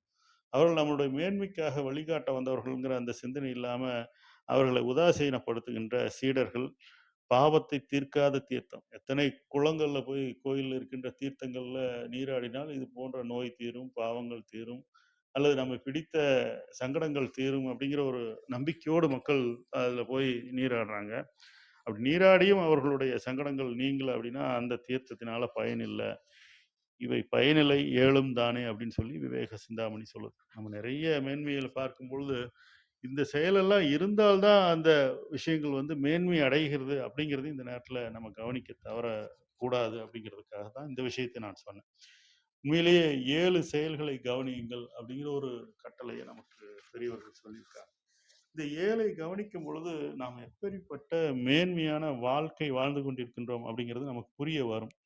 என்ன 7 அப்படின்னா, 7 கேள்விகள் அப்படின்னு கூட வச்சுக்கலாம். உங்களுக்குள்ளாக நீங்களே கேட்டுக்கொள்ள வேண்டிய 7 கேள்விகள் அப்படின்னு கூட சொல்லலாம். உங்கள் தலைக்கு மேலே கூரை உள்ளதா? அப்படிங்கிறது முதல் கேள்வி. தலைக்கு மேலே கூரை உள்ளதா? அப்படின்னா, அ கூரை அப்படிங்கிறது எத சொல்றது அப்படின்னா, நீங்கள் ஒதுங்குவதற்கு ஒரு இடம் உங்களுக்காக உள்ளதா? அது வாடகை வீடாக இருக்கலாம், அல்லது சொந்த வீடாக இருக்கலாம். என்னுடைய இடம் அப்படின்னு சொல்லக்கூடிய, என்னுடைய இருப்பிடம், வசிப்பிடம் அப்படின்னு சொல்லக்கூடிய அடையாளப்படுத்திக் கொள்ளுகின்ற ஒரு இடம் உங்களுக்கு இருக்கிறதா? இந்த கேள்வி எதற்காக கேட்கப்படுகிறது அப்படின்னா, சாலையோரங்களில், தெரு ஓரங்களில் ஆதரவற்றவர்களாக நடைபாதைகளில் க இருப்பவர்கள் உலகத்துல 18% மேற்பட்டவர்கள் அதாவது அடையாளமற்றவர்களாக இருக்கிறார்கள். அந்த 18% மக்களுக்குள்ள நாம் ஒருவராக இல்லாமல் நமக்குன்னு ஒரு அடையாளம் இருக்கிறது. நான் இந்த இடத்துல தான் இருப்பேன். இரவு வந்து பார்த்தீங்கன்னா, இங்க தான் இருப்பேன். எங்க சுத்தினாலும் என்னுடைய இடத்திற்கு வந்து சேருவேன். இது என்னுடைய இடம் அப்படின்னு சொல்லக்கூடிய ஒரு இடம் நமக்கு இருந்தால், அது ஒரு மேன்மையான செயலாக கருதப்படுகிறது. 2வது, இன்று 3 வேளை உணவு அருந்தினீர்களா? அப்படிங்கிற அந்த 2வது கேள்வி. இது எதற்காக கேட்கப்படுகிறது அப்படின்னா, ஏற்கனவே சொன்னது போல பசியால் வாடுகின்ற மக்கள் எவ்வளோ பேர் இருக்காங்க? 19% மக்கள் வந்து அத 21 கோடி பேர், இந்தியாவுல மட்டும் 21 கோடி பேர் இரவு உணவு இல்லாமல் படுக்கைக்கு போகிறார் அப்படிங்கிற ஒரு புள்ளி விவரம் சொல்லுது. அப்ப இரவு சாப்பிட முடியாம, உணவு கிடைக்காமல் பசியோடு படுக்கைக்கு போகிறவர்கள் 21 கோடி பேர் இருக்கிறார்கள். அந்த 21 கோடி பேர்ல நாமும் ஒருவராக இல்லாமல் 3 வேளை அருமையான உணவு நமக்கு கிடைக்கிறதற்கான வாய்ப்பை இறைவன் கொடுத்திருக்கிறார். இதையும் மேன்மையாக நம்ம கவனிக்கணும். 3வது, தூய குடிநீர் குடிக்கிறீர்களா? குடிநீர் கிடைக்கிறதா? தூய குடிநீர் கிடைக்கிறதா? அப்படிங்கிற அந்த கேள்வி. தண்ணீரே இல்லாமல் நகரங்கள் மூடப்படும் சூழல்கள் இப்போ நிலவும் பொழுது, நமக்கு குழாயை திருகுனோன்னு வீட்டுக்குள்ள காவிரியோ, வைகையோ நம்ம வீட்டுக்குள்ள வந்ததுன்னா, நாம் செய்த பாக்கியம் அப்படின்னு சொல்லலாம். இந்த காலத்துல நீருக்காக போர் சூழக்கூடிய ஒரு சூழல் இருக்கின்ற காலத்துல, நீருக்கான நிறைய கட்டுப்பாடுகள் இருக்கின்ற நேரத்துல, நம்ம வீட்ல தூய்மையான குடிநீர் குடிக்கின்ற வாய்ப்பை இறைவன் நமக்கு குடுத்திருந்தா, இதை விட ஒரு மேன்மை நமக்கு எதுவுமே இல்ல அப்படிங்கிறத சிந்திக்கலாம். 4வதாக, பிறருக்கு உதவிடும் நிலையில் நீங்கள் இருக்கிறீர்களா? அப்படிங்கிற கேள்வி.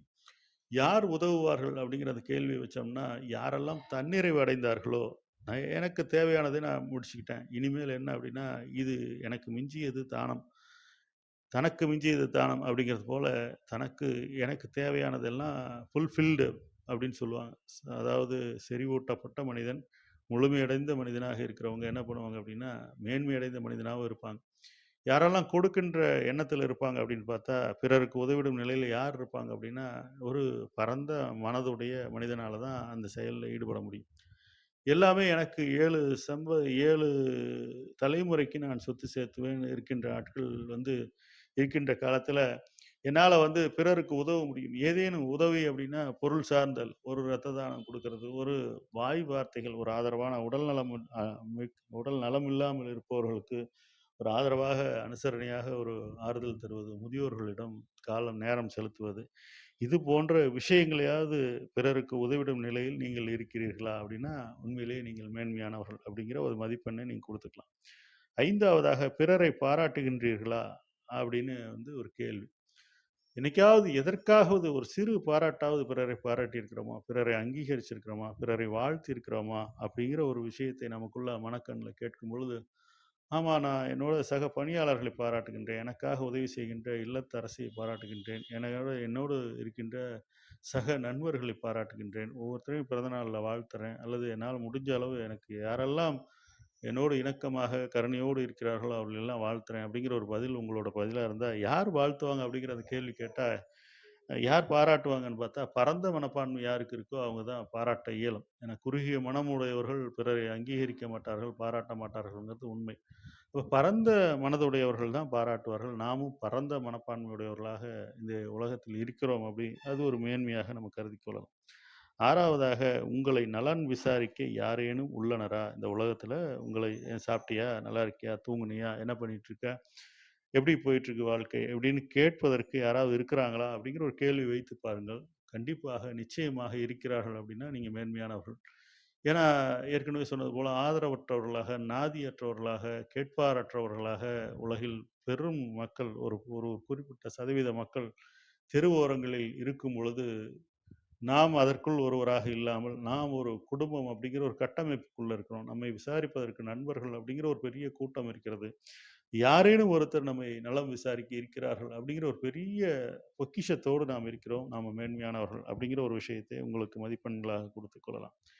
7வதாக, நீங்கள் தற்போது மூச்சு விட்டுக் கொண்டிருப்பதை உணர்கிறீர்களா? இந்த கேள்வி கொஞ்சம் விளையாட்டாக கூட இருக்கலாம். நான் விட்டுக் கொண்டிருப்பதை உணராமல் இருந்தால் நான் இறந்து போயிருப்பேன் அப்படின்னு கூட பதிலா சொல்லலாம். அப்படி அல்ல. இந்த நாட்டுல ஒரு பெரும் சதவீதத்தை சார்ந்தவர்கள் கோமா அப்படிங்கிற நிலையில சுய நினைவற்று படுக்கையில இருக்கிறார்கள். அவர்கள் வாழ்நாள் முழுவதும் படுக்கையிலே கழிக்கிறார்கள். இரவு எது, பகல் எது என்று தெரியாத அளவுல, சுற்றி என்ன நடக்கின்றது என்று தெரியாத அளவுல, ஆனால் உயிரோடு இருக்கிறார்கள். உயிர்ப்போடு இருக்கிறார்களானா? இல்ல. அவர்கள் உயிரோடு மட்டும் தான் இருக்கிறார்கள். அப்படிப்பட்ட மானுடர்களுள் ஒருவராக நாம் இல்லாமல், சக நிகழ்வுகளை கண்ணுறும் ஒரு நல்ல வாய்ப்போடு, ஒரு நல்ல வசதியோடு, நல்ல ஆற்றலோடு, நல்ல உடல் நலத்தோடு நாம் இருக்கிறோம் அப்படின்னா, உண்மையிலேயே மேன்மையானவர்கள் அப்படின்னு சொல்லி மதிப்பிட்டுக் கொள்ளலாம். இந்த 7 விஷயங்களுக்கு ஆம் அப்படிங்கிற பதில் நமக்கு இருந்ததுன்னா, உண்மையிலேயே இதைவிட ஒரு ஒரு முழுமையான வாழ்க்கை வாழுகின்ற மனிதர்கள் இந்த உலகத்துல யாருமே இல்லை அப்படிங்கிற ஒரு மதிப்பெண்ணை குடுத்துக்கிட்டு, நம்மை நாமே தட்டிக் கொடுத்துக் கொள்ளலாம், பாராட்டிக் கொள்ளலாம், வாழ்த்திக் கொள்ளலாம். இந்த 7 செயல்கள மீண்டும் வேகமாகவே ஒரு முறை சொல்லிர்றேன். உங்கள் தலைக்கு மேலே கூரை உள்ளதா? இன்று 3 வேளை உணவு அருந்தினீர்களா? தூய குடிநீரை குடிக்கிறீர்களா? பிறருக்கு உதவிடும் நிலையில் இருக்கிறீர்களா? பிறரை பாராட்டுகின்றீரா? உங்களை நலன் விசாரிக்க யாரேனும் உள்ளனரா? நீங்கள் தற்போது விட்டுக் கொண்டிருப்பதை உணர்கிறீர்களா? உணர இயலுகின்றதா? இப்படிங்கிற இந்த 7 கேள்வி. உண்மையிலேயே இந்த 7 கேள்விக்கான பதில் ஆம் அப்படிங்கிற இருக்கிற மாரி வாழ்ந்துட்டு இருக்கிறோம்னா, நிச்சயமாக நம்மோடு இருக்கின்ற நம்ம குடும்பத்தினரையும், அதற்கு வாய்ப்பை வழங்குகின்ற இறைவனுக்கும் ஒரு முறை வந்து நம்ம நன்றி சொல்லிக்கிறது நல்லது. அதுதான் ஒரு ஒரு ஒரு மேன்மையான செயலும் கூட. இப்ப நிறைய நேரங்கள்ல மாற்றம் அப்படிங்கிற ஒரு விஷயத்தை நம்ம மேற்கொள்ளும் பொழுது தான், நம்ம மேன்மை அப்படிங்கிற நிலையை அடைய முடியும் அப்படிங்கிறது நிறைய நபர்களோட வாழ்வியல் சம்பவங்கள்ல இருந்து நம்ம தெரிஞ்சுக்கிட்டோம். இப்ப நம்ம கூட நிறைய விஷயங்கள மாத்திக்கிட்டோம்னா, அந்த கேள்விகளை நமக்குள்ள கேட்டு மாத்திக்கிட்டோம்னா, நம்மளுடைய இயல்பை மாற்றிக்கொண்டால், அந்த மேன்மை அப்படிங்கிற நிலையை அடையலாம். ஆ பிறருக்கு இணையாக சமூகத்தில் அங்கீகரிக்கப்பட்ட ஒரு நபராக வலம் வரலாம். வாழ்வையை முழுமையாக வாழ்ந்து மகிழ்ந்தவராக நாம் விடைபெற்று செல்லலாம். இதுக்கெல்லாம் என்னென்ன செய்யலாம் அப்படிங்கிற ஒரு விஷயத்தை கேட்கும் பொழுது, இப்ப இதுவரைக்கும் என்னோட பெற்றோரோ, மனைவியையோ, குழந்தைகளையோ, நண்பர்களையோ நான் வந்து அன்பு செலுத்திக் கொண்டிருந்தா, இன்னையில அன்பு செலுத்தாமல் இருந்தால், அவர்கள் மீது அன்பு செலுத்தாமல் இருந்தால், கருணையோடு இருக்காமல் இருந்தால், இன்று முதல் நான் எனக்குள் அந்த மாற்றத்தை கொண்டு வருகிறேன். இன்று முதல் நவ் ஐ ஆம் சேஞ்சிங் அப்படிங்கிற அந்த ஆங்கில வார்த்தை, அல்லது நான் இன்று முதல் இந்த புதிய அவதாரத்தை எடுக்கப் போகின்றேன் அப்படிங்கிற ஒரு சங்கல்பத்தை நமக்குள்ள சொல்லிக்கொள்ள வேண்டும். அ சக என்ன சொல்றதுங்க, சக உயிரினம் கூட சொல்லலாம். நம்ம வீட்ல இருக்கின்ற சக உயிரோடு இருக்கின்ற மனிதர்களை வாழ்த்தாமல் அல்லது பாராட்டாமல், அவர்களிடம் அன்பு செலுத்தாமல் நம்ம இருந்துகிட்டே இருந்தோம்னா, நாம் வந்து ஒரு அங்கீகரிக்கப்பட்ட பிறவியாகவே இல்லை அப்படிங்கிறது தான் அந்த இலக்கணம் சொல்லுது. அப்ப இப்போது தான் நம்ம வந்து உணர்ந்திருக்கிறோம் இந்த விஷயத்தை. இன்று முதல் நான் வந்து நம்மை சுற்றி இருப்பவர்களிடம் அன்பு செலுத்துவேன் அப்படிங்கிற ஒரு, நான் மாறிவிட்டேன், நான் அன்பு செலுத்துவேன் அப்படிங்கிற ஒரு சங்கல்பத்தை எடுத்துக்கொள்ள வேண்டும். சின்ன சின்ன வியாபாரிகள் இருக்காங்க பாருங்க, தலைச்சுமை வியாபாரிகள் தெருவோரத்துல, அதன் மூலமாக தான் இன்னைக்கு வாழ்க்கையை நடத்த முடியும். ரொம்ப குறைவான சொற்ப வருமானத்தை பெற்று ரொம்ப சாதாரணமான குடும்பம் நடத்தி கொண்டிருக்கின்ற அவர்கள்ட்ட நான் பேரம் பேசி ஒரு பொருளை வாங்க மாட்டேன். இந்த கொஞ்சம் கூடுதலாக இருந்தாலும் கூட, அவர்களுடைய வாழ்வியலுக்கு நான் வழங்கும் ஒரு பெரிய காணிக்கையாக, அவர்கள் வாழ்க்கையை உயர்த்தி பிடிக்கும் ஒரு பெரிய பேராதரவாக, அந்த அடையாளமாக நான் இருப்பேன். இந்த சிறு தொகையை வழங்குவதனால நான் பெரிய அளவுல நட்டமடைய மாட்டேன். அப்படிங்கிற ஒரு பெரிய சங்கல்பத்தையும் இந்த நாள் முதல் எடுத்துக்கலாம். அப்படிப்பட்ட காட்சிகள், அந்த சங்கல்பத்தை எடுக்கும்பொழுது பல காட்சிகள் நம் கண் முன்னால் அரங்கேறுவதை, பலரது ஆசீர்வாதங்கள் கிடைப்பதை நம்ம கண்கூடா காணலாம். கேட்ட விலைக்கு கூடுதலாக அவர்கள்ட்ட மகிழ்ச்சியோடு, அன்போடு ஒரு விஷயத்த குடுத்துட்டு வரும்பொழுது, அவர்கள் உடனடியாக அவர்கள் பொருளை மட்டும் வழங்காம, கூட ஒரு ஆசீர்வாதத்த, "நல்லா இருக்கணும்ப்பா" அப்படின்னு சொல்லி ஆசீர்வாதத்த குடுப்பாங்க. இதை நீங்க விலை கொடுத்து வாங்கினால் எத்தனை கோடி கொடுக்க முடியும்? அப்படிங்கிற ஒரு கேள்விய கேட்டு பாருங்க. இந்த சிறு மாற்றத்தின் மூலமாக அந்த கோடிகள் மதிப்பில்லாத ஒரு பெரிய வாழ்த்தை பெறுவதற்கான வாய்ப்பாக இந்த மாற்றம் அமையும். இது சாதாரணமா ஒரு வாடகை வாகனத்துல செல்றோம். அல்லது ஒரு உணவகத்துல பணியாளரா இருக்காங்க. இவர்களுக்கெல்லாம் வந்து ஒரு சிறு, அவர்கள் எதிர்பார்ப்போடு இருப்பாங்க. அவர்கள் வந்து நம்ம பெருமிதமாக நினைச்சிருப்பாங்க. இவர்கள் ஒரு பெருந்தனவந்தர். இவங்க ஏதாவது நம்ம போன்ற சாதாரண பணியாற்றுபவர்களுக்கு ஏதேனும் பங்களிப்பை குடுப்பாங்க அப்படிங்கிற ஒரு எதிர்பார்ப்பு இருக்கும்போது, நீங்கள் எதுவுமே அந்த இடத்த விட்டு தராம நகர்ந்தா, உங்கள் மீதான மரியாதையை நீங்களே குறைத்துக் கொள்கிறீர்கள். இதற்காக பணம் குடுக்குறவங்க தான் மேன்மையானவர்கள் அப்படின்னு நான் சொல்ல வரல. அவர்கள் வந்து நம்முடைய ஆதரவை எதிர்பார்த்து நிற்பவர்கள். அவர்கள் சாதாரண ஒரு குடும்பத்தை சார்ந்தவர்கள். ஒரு ஒரு ஒரு ஒரு மிகச் சொற்பமான வருமானத்தில தங்களுடைய வாழ்வாதாரத்தை ஓட்டிக்கிட்டு இருக்காங்க. இறைவன் நமக்கு நிறைய குடுத்திருக்கும்போது, அப்படிப்பட்ட நபர்களுக்கு ஒரு சிறு தொகை குடுக்கிறதுனால அவர்களையும் மகிழ்ச்சிப்படுத்தலாம். ஏற்கனவே சொன்னது போல, அதனால நம்ம வந்து பெரிய அளவுல நம்ம வந்து நட்டமடைய மாட்டோம். அந்த ப முதல்ல சொன்ன அந்த அன்பு செலுத்துதல் அப்படிங்கிற ஒரு விஷயத்தை அவர்கள்ட்ட இருந்து துவங்கும்போது, அந்த சிறு தொகையோடு கூடிய புன்னகை அப்படிங்கிற ஒரு விஷயம் அவர்களுக்குள்ள பெரிய வாழ்க்கை மாற்றத்தை அந்த நாளின் பணியை ரொம்ப லகுவாக முடிப்பதற்கு அந்த ஒரு சிறு புன்னகையும், சிறு தொகையும் அவர்களுக்கு பெரிய ஊக்கப்படுத்துவதாக இருக்கும். அவர்கள் வேலையை சுறுசுறுப்பா செய்யறதுக்கு நீங்க ஒரு காரணியாக இருப்பீங்க அப்படிங்கிறதையும் இந்த நேரத்தில நம்ம வந்து கணக்கிடணும், கவனிக்கணும். இப்ப வயதானவர்கள் பலமுறை சொன்ன தகவல்கள வந்து திரும்ப, திரும்ப, திரும்ப சொல்லிக்கிட்டே இருப்பாங்க. ஏன்னா, அவர்களுக்கு வேறு இப்போ ஓய்வு பெற்ற ஊழியர்களோ, அல்லது வீட்ல இருக்கிற முதியவர்களோ, அவர்களுடைய இளமைக்கால நினைவுகளையோ, அல்லது அவர்களுடைய வாழ்வியல் வெற்றி விஷயங்களையோ, அவர்கள் சந்தித்த மிகப்பெரிய சவால்களையோ உங்களிடம் வந்து ஏற்கனவே பலமுறை சொல்லியிருப்பாங்க. ஆனாலும் அத கேட்கும்பொழுது முதல் வார்த்தையிலே, "இது பலமுறை நீங்க சொல்லியாச்சு. தயவுசெய்து வேற ஏதாவது சொல்லுங்க." அப்படின்னு மறுக்காம, அவர்கள்ட்ட அந்த அவர்களுடைய நினைவுகளை ஏந்திக் கொள்ளும் பொழுது, அது மிகப்பெரிய அவர்களுடைய ஆசீர்வாதங்கள் நமக்கு கிடைக்கும். அதேபோல அவர்கள் வந்து அத சொன்ன திருப்தி நம்ம சொல்றதை கேட்பதற்கு இந்த உலகத்தில நான் வயதானவன் என்று என்னை யாரும் புறந்தள்ளவில்லை. எனக்கும் ஆதரவு கொடுத்து என்னுடைய சங்கதிகளை கேட்பதற்கு ஒரு மனிதர் இருக்கிறார் அப்படிங்கிற ஒரு பெரிய அங்கீகாரத்தையும், வாழ்வதற்கான நாட்களை நீடிக்கும். அதற்கு நீங்கள் ஒரு பெரிய அவர்கள் ஏறக்குறைய எப்படி சொல்லணும்னா, ஒரு ஆக்ஸிஜன் போல, அவர்களின் மூச்சுக் காற்று போல. இந்த சங்கதியை நீங்க சகித்துக்கொண்டு பலமுறை கேட்டிருந்தாலும் கூட, அது திரும்ப திரும்ப கேட்பதனால நட்டம் ஒன்றுமில்லை. நல்ல விஷயங்கள் அது ஒரு பாடமாக நினைத்து, ஒரு குழந்தை எப்படி ஆண்டு பொதுத் தேர்வுக்கு படிப்பானோ, ஆண்டு முழுவதும் அந்த விஷயத்த படிக்கிறது போல, இந்த சங்கதிகளை செவி கொடுத்து கேட்பதன் மூலமா, அவர்களுக்கு ஒரு வாழ்நாளை நீட்டிப்பதற்கு நீங்கள் ஒரு ஏறக்குறைய கடவுளாகவே இருக்கிறீர்கள் அப்படின்னு சொல்றாங்க. எஸ் ஐ அம் சேஞ்சிங். இந்த விஷயத்தை நான் மாற்றிக்கொள்வேன் அப்படின்னு சொல்லி, அந்த விஷயத்தில கூட நாம் முடிவெடுக்கலாம். இப்ப ஏற்கனவே சொன்னது போல பாராட்டுதல், மனதார நல்ல செயல்களை ஊக்கப்படுத்துதல், இத போல விஷயங்கள் செய்யும்போது, நமக்குள்ளே ஒரு உற்சாகம் தொற்றுவத நம்ம பார்க்கலாம். மகிழ்ச்சியா ஒருத்தர் நம்ம எதிர்ல ஒருத்தர் மகிழ்ச்சியா இருந்தாலே, அந்த மகிழ்ச்சி நம்மை தொற்றிக் கொள்வத பார்க்கலாம். ஒரு இறப்பு வீட்டிற்கு போகும்பொழுது, அவர்கள் விடுகின்ற கண்ணீர் நம்முடைய சுய சங்கடங்களை நினைவில் கொண்டு வந்து, அல்ல நம்ம வீட்ல நடந்த துக்க நிகழ்வுகளை நினைவில் கொண்டு வந்து, நம்ம எப்படி சோகப்படுத்துமோ, அதுபோல எதிர்ல இருக்கிறவர்கள் புன்னகையோடு, மகிழ்ச்சியோடு, துள்ளலோடு இருக்கும்பொழுது, அது நமக்குள்ளும் ஒற்றிக்கொள்வதை பார்ப்போம். இப்ப இது இலவசமாக நமக்கு கிடைக்கின்ற ஒரு நல்ல வாய்ப்பு. இதற்கு என்ன பண்ணணும் அப்படின்னா, எதிரில இருக்கிறவர எந்த வகையிலயாவது மகிழ்ச்சியாக ஒரு நகைச்சுவை மூலமாகவோ, அல்லது உங்களுடைய சொல்லாற்றல் மூலமாகவோ, நீங்க மகிழ்ச்சியாக, துள்ளலாக அவர்களை வைத்துக் கொள்ளும்போது, அது உங்களுக்கு கொடுக்கப்படும் இலவச ஒரு அன்பளிப்பாக தான் நீங்க எடுத்துக்கணும். அப்ப என்னால் வந்து பிறரை மகிழ்விப்பதன் மூலமாக நான் என்னுடைய நாளை மகிழ்ச்சியாக கடத்த முடியுங்கிற ஒரு பெரிய அற்புதத்த நான் உணர்ந்திருந்தேன்னா, இன்று முதல் அதற்கும் நான் வந்து மாற்றிக்கொள்வேன். நான் அதிக நேரம் தனிமையாகவே இருக்கிறேன். இந்த தனிமை அப்படிங்கிற அந்த நேரத்தை வந்து ஒரு தனிமையில இருக்கின்ற நேரங்கள் வந்து ஆபத்தானவை அப்படின்னு சொல்லுவாங்க. அந்த நேரத்தில் என்ன முடிவு எடுக்கிறாங்களோ, அது வந்து பல நேரங்களில் வந்து சங்கடமான முடிவுகளுக்கு கொண்டு செல்லும் அப்படிம்பாங்க. ஆனா அந்த நேரத்தை நான் வந்து என்னுடைய சுய மதிப்பை கூட்டிக் கொள்வதற்கான முயற்சிகளுக்கோ, முன்னேற்றங்களுக்கான விதையாக பயன்படுத்தி, அந்த நேரத்தை ஆக்கப்பூர்வம் உள்ளதாக, எதிர்கால சிந்தனைக்கு திட்டமிடக்கூடியதாக நான் மாற்றிக்கொள்வேன். அப்படிங்கிற ஒரு முயற்சியை இந்த நாள் முதல் அந்தப்படி ஒரு சங்கல்பத்தை எடுத்துக்கிட்டீங்கன்னா, அந்த தனிமை கூட உங்களுக்கு பெரிய உத்வேகமாக இருக்கும். என்னோட உரையாற்றுவதற்கு யாருமே இல்ல. நான் வந்து ஒரு பயணத்தில இருக்கேன். தனிமையில போயிட்டே இருக்கேன். அப்ப இந்த நேரத்தை கூட எதிர்காலத்தில் நாம் என்னவாக வேண்டும்? எப்படியெல்லாம் இருக்கணும்? அப்படிங்கிற ஒரு கனவு திரைப்படத்தை கண்ணுல ஓட்டும் பொழுது, அந்த நேரமும் ஆக்கப்பூர்வமாக இருக்கும்.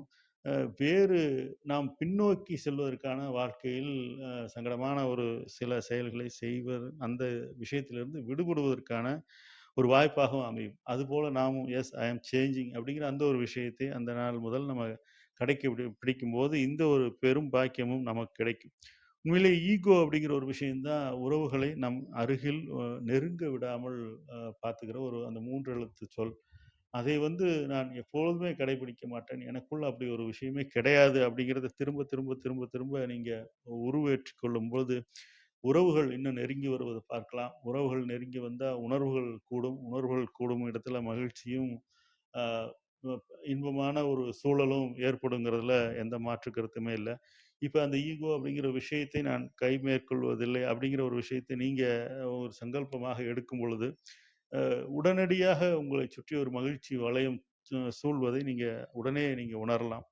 இதேபோல ஒவ்வொரு நாளையுமே நான் மகிழ்ச்சியாக வாழ விரும்புகிறேன். இன்னைக்கு தான் இந்த நாள் கூட கடைசி நாளாக இருக்கலாம் அப்படிங்கிற ஒரு சிந்தனை மனசுல எடுத்துக்கும் பொழுது, உண்மையிலேயே அப்படி ஒரு நாளாக இந்த நாள் இருந்தா நம்ம என்னவெல்லாம் செய்வோம்? கிடைக்கின்ற வாய்ப்பை நம்ம கைவிட்டு விட மாட்டோம். இந்த நாள்ல மிக மேன்மையாக இருப்போம். அல்லது அதேபோல மகிழ்ச்சியா நடத்துவதற்கு என்னவெல்லாம் செய்யணுமோ, கிடைக்கின்ற அந்த 24 மணி நேரத்தில என்னவெல்லாம் செய்யணுமோ, அதெல்லாம் செஞ்சு முடிச்சுருவோம் இல்லையா? அதுபோல இந்த நாளை நினைத்து, அதில உண்மையிலேயே ஆக்கப்பூர்வமாக அந்த ஒவ்வொரு மணி நேரத்தையும் எப்படி செலவு பண்ணுவோமோ, அதுபோல நினைத்து ஒவ்வொரு நாளையும் நிறைவு நாளாக நினைச்சு செய்யும்போது, நம்ம உண்மையிலேயே அந்த வாழ்க்கை ஒவ்வொரு நாளுமே நமக்கு மேன்மையானதாகவும், பயனுள்ள மணித்துளிகளாகவும் நகரும் அப்படிங்கிறதுல எந்த மாற்று கருத்துமே இல்ல. இப்ப நன்றி கூறுறதுனால என்னதான் பயன் கிடைக்குது? அது எப்படி எந்த வகையில நமக்கு மேன்மைய தருது அப்படின்னு பார்க்கும்பொழுது, பலர் சொல்லிக்கிட்டே இருப்பாங்க. நான் வாழ்த்து சொல்றேன் அப்படிங்கிற பேர்வழியில, அ எ நான் தினசரி ரொம்ப ஜாக்கிரதையாக இருக்கிறேன். ரொம்ப ரொம்ப கவனமாக இருக்கிறேன் அப்படிங்கிற பேர்ல, அவர்கள் அவர்கள் சொல்கின்ற வாக்கியங்கள் எல்லாமே அவர்களை தவறான இடத்திற்கு அழைத்துச் செல்வதாகவே இருக்கும். உதாரணத்துக்கு, நான் வாழ்க்கையில் தோல்வியே அடையக்கூடாது. என் தொழில்ல நட்டமே ஏற்பட்டு விடக்கூடாது. நான் இதை இடித்து விடக்கூடாது. அல்லது எனக்கு எதுவுமே விபத்து நடந்து விடக்கூடாது.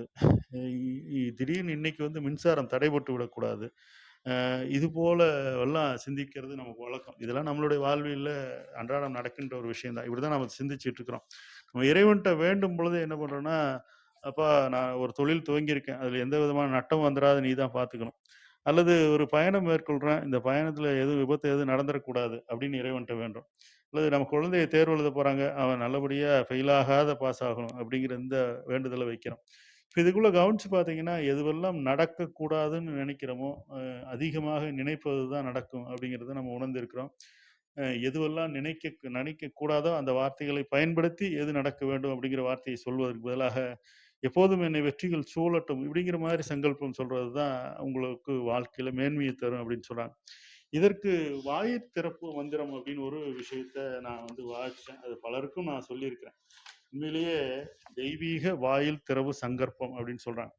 இத என்ன பண்ணணும் அப்படின்னா, காலையில எழுந்த உடனே நம்ம வீட்டு வாயிற்கதவ திறந்துட்டு, வீட்டுக்கு வெளியில வாயிற்கதவுக்கு 2 அடி தள்ளி நின்னுட்டு, இந்த வாயில் திறவு தெய்வீக வாயில் திறப்பு சங்கற்பம் அப்படிங்கிற ஒரு விஷயத்தை சொல்லணும். இதன் மூலமாக அந்த நாள் முழுவதுமே மேன்மை அடைவதை நம்ம காணலாம். இது வருங்காலங்கள்ல இத சொல்வதற்கு முயற்சி பண்ணுங்க. ஏன்னா, நான் இதை கடைபிடிச்சுட்டு இருக்கேன்.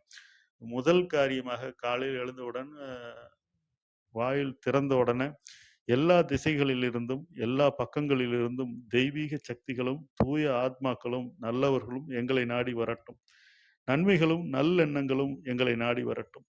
தெய்வீகம் எங்கள் உள்ளும் புறமும் நிறைந்திருக்கட்டும். இனிய சூழல்கள் இந்த நாள் முழுவதும் எங்களைச் சூழ்ந்திருக்கட்டும். இதுதான் தெய்வீக வாயில் திறப்பு சங்கற்பம் அப்படின்னு சொல்றாங்க. இதை சொல்லும் பொழுது நம் முன்னோர்களோட ஆசீர்வாதம் கிடைக்குது. முன்னோர்கள் நம்மோடு உடனிருந்து இறையாற்றல் வீட்டிற்குள்ள நுழைந்து, அந்த நாளை இனிமையாக அந்த இல்லம் முழுவதும் நேர்த்தியாக நிறைத்து வைத்து, நமக்கு அந்த நாள் முழுவதும் மகிழ்ச்சியாகவும், அந்த இல்லம் முழுவதும் மகிழ்ச்சி சூழ்ந்திருப்பதற்கு, நேர்மறை எண்ணங்கள் சூழ்ந்திருப்பதற்கு அடிப்படை காரணமாக இந்த வாயில் திறப்பு தெய்வீக வாயில் திறவு சங்கற்பம் அப்படின்னு சொல்லக்கூடிய இந்த சங்கல்பத்தை தினசரி நீங்கள்லாம் சொல்லணும் அப்படிங்கிறத வேண்டிக்கிறேன். இது இதே வார்த்தைகளை பயன்படுத்த வேண்டுங்கிறதெல்லாம் இல்ல. நம்ம சொல்றதுல நம்ம மனதுல என்ன நினைக்கிறோமோ, இதுல என்ன சொல்றோம்னா, இறையாற்றலும், முன்னோர்களும் வந்திருந்து இந்த நாளை இனிமையாக நடத்தி குடுக்கட்டும். இதுதான் அந்த கன்டென்ட்ன்னு சொல்லக்கூடிய அந்த மந்திரத்தோட கன்டென்ட். வெளிய முதல் முதலாக யாரையெல்லாம் உள்ள அழைக்கிறீங்களோ, நம்ம முன்னோர்கள் வாழ்ந்து மறைந்த முன்னோர்கள் நம்மோடு உடனிருந்து அவர்களோட ஆசீர்வாதத்தால் இந்த வீட்டை நிரப்பட்டும். இறையாற்றல் இன்று முழுவதும் இந்த வீட்ல நிறைந்திருந்து நல்லவைகள் மட்டுமே நடப்பதற்கு உதவியாக இருக்கட்டும். இந்த நாளை இனிமையாக கடப்பதற்கு இவர்கள் இருவருமே வழிகாட்டியாகவும் என்னோடு இருந்து உடன் செயலாற்றட்டும். இதுதான் அந்த சங்கல்பத்தோட சுருக்கமான ஒரு கன்டென்ட். இந்த விஷயத்தை சொல்லி நீங்க துவங்கி பாருங்க. இந்த நாள் மிக நேர்த்தியாக இருப்பதை நீங்க பார்க்கலாம். உண்மையிலே இதனோடு சேர்ந்து ஆத்ம சிரவணம் அப்படிங்கிற ஒரு மந்திரத்தையும் இந்த நாள்ல சுய வடிவ பிரகாசம்னு சொல்றாங்க. அதையும் இந்த நாள்ல உங்களுக்கு சொல்றேன். நான் கடைப்பிடிக்கின்ற இந்த விஷயங்கள நான் இந்த நாள்ல சொல்றேன். மேன்மை அடைவதற்கான எளிய வழிமுறைகள் கூட இது. இந்த ஆத்ம சிரவணம் அப்படிங்கிறது முன்னோர்கள் தொகுத்து நமக்கு அழைச்சிட்டு போயிருக்காங்க. இது வந்து சுய வடிவ பிரகாசம் அப்படின்னு சொல்றாங்க. ஆத்ம சிரவணம் அப்படின்னா மேன்மையான விஷயங்களை நினைவு கூறுவது தான். இந்த ஆத்ம சிரவணம் என்ன அப்படின்னா, நான் முழுமையானவன், ஆனந்தமயமானவன், தெய்வீகத்தை உடையவன், என்றும் ஒளி வீசும் ஆன்மா நான், பிறவாத இரவாத ஆன்மா நான், எதையும் நிறைவேற்றும் திறன் படைத்தவன், அளப்பரிய அறிவு நிரம்பியவன், எல்லைகளற்ற திறமை படைத்தவன், நல்லெண்ணம், செல்வம், அன்பு, கருணை, உடல் நலம், நல்லுணர்வு கொண்டவன், எனது உடலையும் உள்ளத்தையும் இருப்பிடமாக கொண்டு அருட்பெருஞ்சோதி என் வழியே பிரகாசிக்கின்றது. எனது எண்ணங்கள், வாக்குகள், செயல்கள் அனைத்தும் மேன்மையையும் வீரியத்தையும் இனிமையையும் தெய்வீகத்தையும் பெறுகின்றன. நான் இருக்குமிடம் எல்லாம் தெய்வீகம் நிரம்புகின்றது. நான் மனித உடலை உடைய நித்திய ஆன்மா. நான் மானுட அனுபவம் ஏற்க வந்த அருட்பிறப்பு. இறைவனின் அருள் ஒளி என்னை சூழ்ந்திருப்பதால் நான் பாதுகாக்க பெற்றுள்ளேன். எனது நிகழ்காலம் சீராக உள்ளது. எதிர்காலம் ஒளிமயமாகவும் நிறைவை தருவதாகவும் உள்ளது. முடிவில்லாத நன்மைகள் யாவும் பல்வேறு வழிகளில் இன்றே இப்போதே இக்கணமே என்னை வந்தடைகின்றன. இறையருளால் ஆக்கப்பூர்வமான எண்ணங்கள், கருத்துகள், நம்பிக்கைகள், புதிய சூழல்கள் எப்போதும் என் உள்ளும் புறமும் மலர்கின்றன. ஒவ்வொரு சந்தர்ப்பத்தையும் நான் நம்பிக்கையுடனும் அமைதியுடனும் நல்ல எதிர்பார்ப்புடனும் சந்திக்கின்றேன். இவ்வளவுதாங்க. இதுதான் ஆத்ம சிரவணம் சொல்றோம். சுய வடிவ பிரகாசம், நமக்குள்ளே இருக்கின்ற உள்ளொளியை பிரகாசிக்க செய்வது. இந்த சிந்தனையை காலை வேளையில முதலாக இறை வணக்கத்துல நம்ம முதல் வணக்கமாக இதை சொல்லிட்டோம்னா, இந்த நாள் முழுவதும் மலர்ந்திருப்பதை, நேர்மறை நம்மை சூழ்ந்திருப்பதையும், எல்லா விஷயங்களும் நம்மை வந்தடைகின்ற சங்கதிகள், செய்திகள் எல்லாமே மிக மேன்மையானதாக இருப்பதை நான் உணர்கின்றேன். நான் இதை கைமேற்கொள்கின்றேன். இந்த வகையை நீங்களுமே பின்பற்ற வேண்டும் என்று, ஏன்னா நிறைய எனக்கு பின்னூட்ட செய்திகளாக பிறரோட வாழ்வியல் சம்பவங்களை நீங்க சொல்லிட்டே இருக்கிறீங்க. நீங்க என்னவெல்லாம் கடைபிடிக்கிறீங்கன்னு சொல்லுங்க. 2 பேர் என்கிட்ட கேள்வியாக கேட்டிருந்தாங்க. நீங்க எப்படிதான் உங்களோட நாளை துவக்குகிறீர்கள்? எங்களுக்கு சொல்லிக் கொடுங்க அப்படின்னாங்க. இந்த 2 விஷயத்த தான் நான் வந்து ஆத்ம சிரவணத்தையும், தெய்வீக வாயில் திறப்பு சங்கற்பம். இந்த 2 விஷயத்தோட தான் நான் எங்க இருந்தாலும் சரி, உலகத்தின் எந்த மூலையில் இருந்தாலும் காலை வேலையை துவங்குவது இந்த 2 விஷயத்தோட துவங்குகிறேன். நீங்களும் கடைபிடிங்கள். வரும் நாட்கள் மிக மேன்மையாகவும், வளமையானதாகவும், அங்கீகரிக்கப்பட்டதாகவும், இறையாற்றல் மிகுந்ததாகவும் உங்களுக்கு இருப்பதை நீங்கள் உணர்வீர்கள் அப்படிங்கிற அந்த ஒரு செய்தியோட, இன்னும் வரும் நாட்கள்ல உங்களோடு நிறைய உரையாட இருக்கின்றேன். நிறைய சங்கதிகளோடு, புதிய செய்திகளோடு. இந்த நிகழ்வுல கலந்து கொள்ள உரை நிகழ்த்த வாய்ப்பளித்த இறையாற்றலுக்கும், இந்த அவைக்கும் மீண்டும் மேன்மையான நன்றிகளை தெரிவித்துக் கொள்கின்றேன். நல்லதொரு நாளாக இந்த நாள் அமையட்டும் எல்லோருக்குமே. வரும் நாட்கள் வளமானதாக இருக்கட்டும். இறையாற்றலோட கருணையால உடல் நலம், நீளாயுள், நிறை செல்வம், உயர் புகழ், மெய்ஞானம் பெற்று நீங்கள் அனைவரும் மேலோங்கி வாழ மகிழ்ச்சியோட அருளும் குருவர்களும் நிறைந்து இருக்கட்டும். வாழ்க வளமுடன். வாழ்க வளம். நன்றி. நன்றிங்க அன்பண்ணா. மிகவும் சிறப்பான ஒரு அற்புதமான அதிகாலை உரை.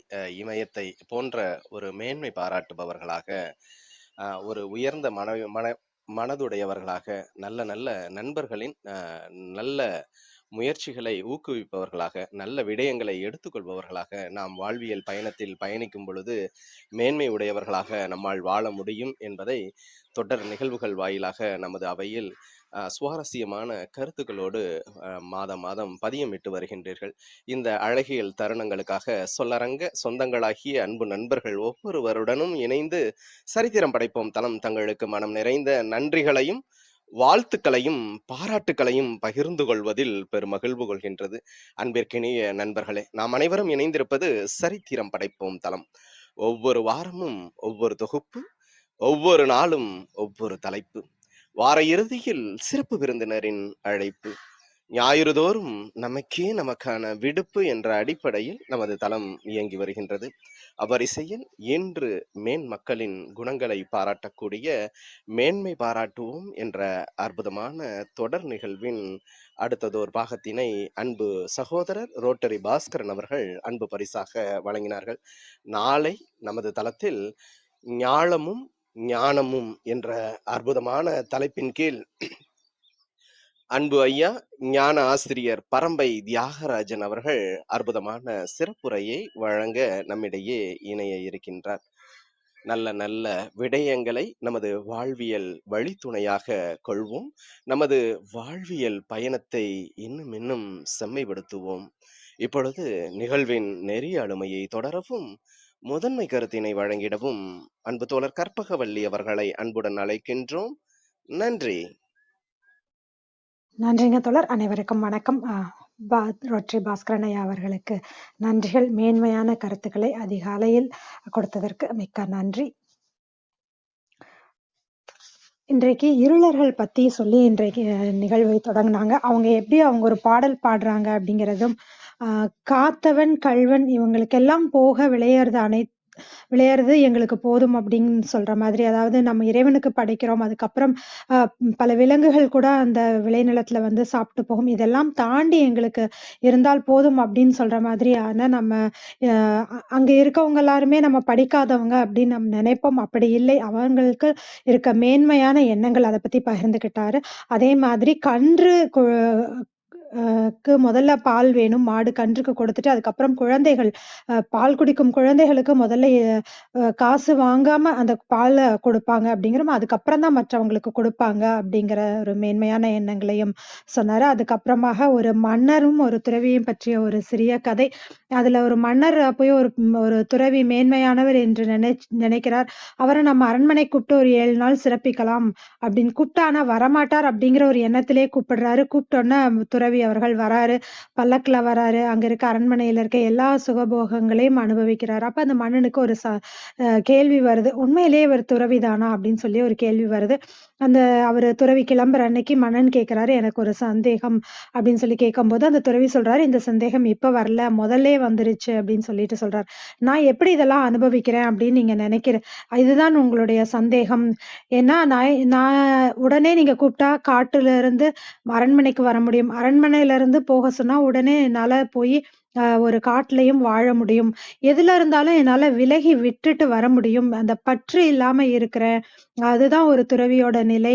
அதை தாண்டி இத சாப்பிடக்கூடாது, அத சாப்பிடக்கூடாது, அந்த மாதிரியான விஷயங்கள்லாம் துறவிக்கு கிடையாது. ஆனா எதுலா இருந்தாலும் விட்டு விலகி வர வேண்டும் அப்படிங்கிற ஒரு பற்றற்ற தன்மையில் இருக்கணும் அப்படிங்கிற ஒரு விஷயத்தை, ஒரு ஞானத்தை அந்த மன்னர் அன்னைக்கு பெறுகிறார். அதேபோல் ஒரு நகைக்கடை வியாபாரி அவர் இறந்துடுறாருங்கும்போது, அந்த பையனுக்கு அவங்க தாய் மாமா கடை எப்படி நடத்துவதற்கான நுணுக்கங்களை எல்லாம் கற்றுக் கொடுக்கும்போது, ஒரு போலி நகையை வச்சு இங்க எப்படி முதலே சொல்லக்கூடாது, அந்த பையனே கண்டுபிடிக்கணும் அப்படிங்கிற மாதிரி அவருக்கு ஒரு பயிற்சியை கொடுக்கிறார். ஒரு மேன்மையான எண்ணத்தையும் அதன் மூலமாக விதைக்கிறார். விவேக சிந்தாமணி என்ற புத்தகத்துல பயனற்றவை 7 அப்படின்ற 7 விஷயங்கள பத்தி சொல்றாங்க. எதெல்லாம் நம் வாழ்க்கையில் பயனில்லை என்பது: ஆபத்துக்கு உதவாத பிள்ளை, அரும் பசிக்கு உதவாத அன்னம், தாகத்தை தீர்க்காத தண்ணீர், தரித்திரம் அறியாத பெண்டர், கோபத்தை அடக்காத வேந்தன், குரு மொழி கேட்காத சீடன், பாவத்தை தீர்க்காத தீர்த்தம், இதெல்லாம் இருந்தும் பயனில்லை அப்படிங்கிறாங்க. நம்ம 7 மேன்மையான விஷயங்கள் நம்ம வாழ்க்கையில இருந்தா நம்ம உண்மையிலேயே மேன்மையான நிலையில இருக்கோம் அப்படிங்கிறத நம்ம உணரணும். நமக்கு தலைக்கு மேல் ஒரு கூரை இருக்கிறதா? அதாவது ஒரு சரியான ஒரு நல்ல வீட்ல வாழ்றோமா? அது வாடகை வீடா இருந்தாலும், சொந்த வீடா இருந்தாலும், ஒரு நல்ல வீட்ல வாழ்றோமா? 3 வேளை உணவு இருக்கா? சுத்தமான குடிநீர் இருக்கிறதா? யாருக்காவது ஏதாவது உதவக்கூடிய நிலைமையில் நம்ம இருக்கோமா? மற்றவர்களை பாராட்டக்கூடிய ஒரு பரந்த மனப்பான்மை நமக்கு இருக்கிறதா? நம்ம நல்லா இருக்கீங்களா? அப்படின்னு விசாரிக்கக்கூடிய யாராவது ஒருத்தர் இருக்கிறார்களா? மூச்சு விட்டுக் கொண்டிருப்போம் கிறேன் என்பதை நீங்கள் உணர்கிறீர்களா? இந்த 7 விஷயமும் நமக்கு இருந்துச்சுன்னா, நம்ம ரொம்ப ரொம்ப மேன்மையானவர்களாக அடையாளம் காணப்படுகிறோம். அ இ இ இது போல நல்ல விஷயங்கள் நமக்கு இருக்கு அப்படின்னாலும், நம்ம தேவையில்லாத விஷயங்கள விட்டுறணும். யாருக்காவது அன்பு செலுத்தாம இருக்கிறோமா? இதையெல்லாம் நம்ம யோசிக்கணும். ஐ அம் சேஞ்சிங் ஃப்ரம் டுடே அப்படிங்கிறதும், இன்று முதல் நான் அன்பானவராக மாறுகிறேன் அப்படிங்கிற ஒரு சங்கல்பத்த நம்ம எடுத்துக்கலாம். நம்ம பார்க்குற சிறு சிறு வியாபாரிகளாக இருக்கட்டும், இல்ல தேவைப்படுறவங்களுக்கு ஒரு சின்ன சின்ன ஒரு சாப்பிட போறோம் ஒரு உணவகத்துலன்னா, அவங்களுக்கு ஒரு சின்ன டிப்ஸ் மாதிரி குடுக்கறது. இந்த மாதிரியான விஷயங்கள் சிறு சிறு வியாபாரிகளுக்கு கொடுக்கறது, கிட்ட வாங்குறது, அவங்க கிட்டலாம் ரொம்ப கணக்கு பார்க்காம இருக்கிறது. இந்த மாதிரியான சிறு செயல்கள் மூலமாக நம்மை அன்பானவர்களாக மாற்றிக்கொள்ளலாம். நமக்கு கிடைக்கிற தனிமையை கூட நம்ம நாளை எதிர்காலத்தை பற்றி சிந்திக்கக்கூடியதாகவும், நல்ல விதைகளை விதிக்கக்கூடிய நேரமாகவும் நம்ம அதை எடுத்துக்கலாம். தேவையில்லாத ஈகோவை விட்டுறலாம். அதே மாதிரி நம்ம பயன்படுத்துற சொற்கள் அப்படிங்கிறது நல்ல சொற்களாக, நேர்மறை எண்ணங்களுடைய சொற்களாக இருக்க வேண்டும். உதாரணத்துக்கு என் பையன் பாஸ் ஆகணும்னு வேண்டிக்கலாம். ஆனா ஃபெயில் ஆகணும். என் பையன் ஃபெயில் ஆகாம பாஸ் ஆயிரணும் அப்படி வேண்டக்கூடாது. நல்ல நேர்மறையான ஒரு சொற்களையும், நேர்மறையான சிந்தனைகளையும் நம்ம தொடர்ந்து பின்பற்ற வேண்டும் அப்படிங்கிறதையும் சொன்னாரு. அது தெய்வீக வாயில் திறவு சங்கல்பம் அப்படிங்கிற ஒரு சங்கல்பத்தையும் ஐயா சொன்னாரு. தினம் காலையில எழுந்த உடனேயுமே வீட்டு வாயில் கதவை திறந்துட்டு, என்ன நல்ல எண்ணங்கள் வரட்டும், நல்ல நன்மைகள் நடக்கட்டும், நல்ல எண்ணங்களோடு இருக்கிறேன், முன்னோர்கள் நல்ல வழிநடத்துறாக, இறைமை நிறைந்திருக்கட்டும். இந்த மாதிரியான நமக்கு தேவையான ஒரு நல்ல எண்ணங்களை காலையில எழுந்தோன அந்த வீட்டு கதவை திறந்து, நம்ம இத எங்க இருந்தாலும் சரி, அந்த வாயில் கதவை திறந்து, நம்ம இந்த சங்கல்பத்தை நமக்கு நாமே சொல்லிக் கொள்ளலாம். அதேபோல் இன்னொரு ம் ச ஆத்ம சிரவணம் அப்படிங்கிற ஒரு விஷயத்தையும் சொன்னாரு. நம்ம எவ்வளோ முழுமையாக இருக்கிறோம், இதையெல்லாம் நம்ம மீண்டும் மீண்டும் நமக்குள்ளே நம்ம சொல்லிக்கிட்டா, இது நமக்கு உதவியாக இருக்கும்னு தான் பின்பற்றக்கூடிய 2 மேன்மையான விஷயங்களையும் இன்னைக்கு ஐயா அவர்கள் பகிர்ந்துகிட்டாரு. மிக்க மிக்க நன்றிங்க ஐயா. தியாகராஜன் ஐயா வணக்கம். நீங்க பேசலாம்.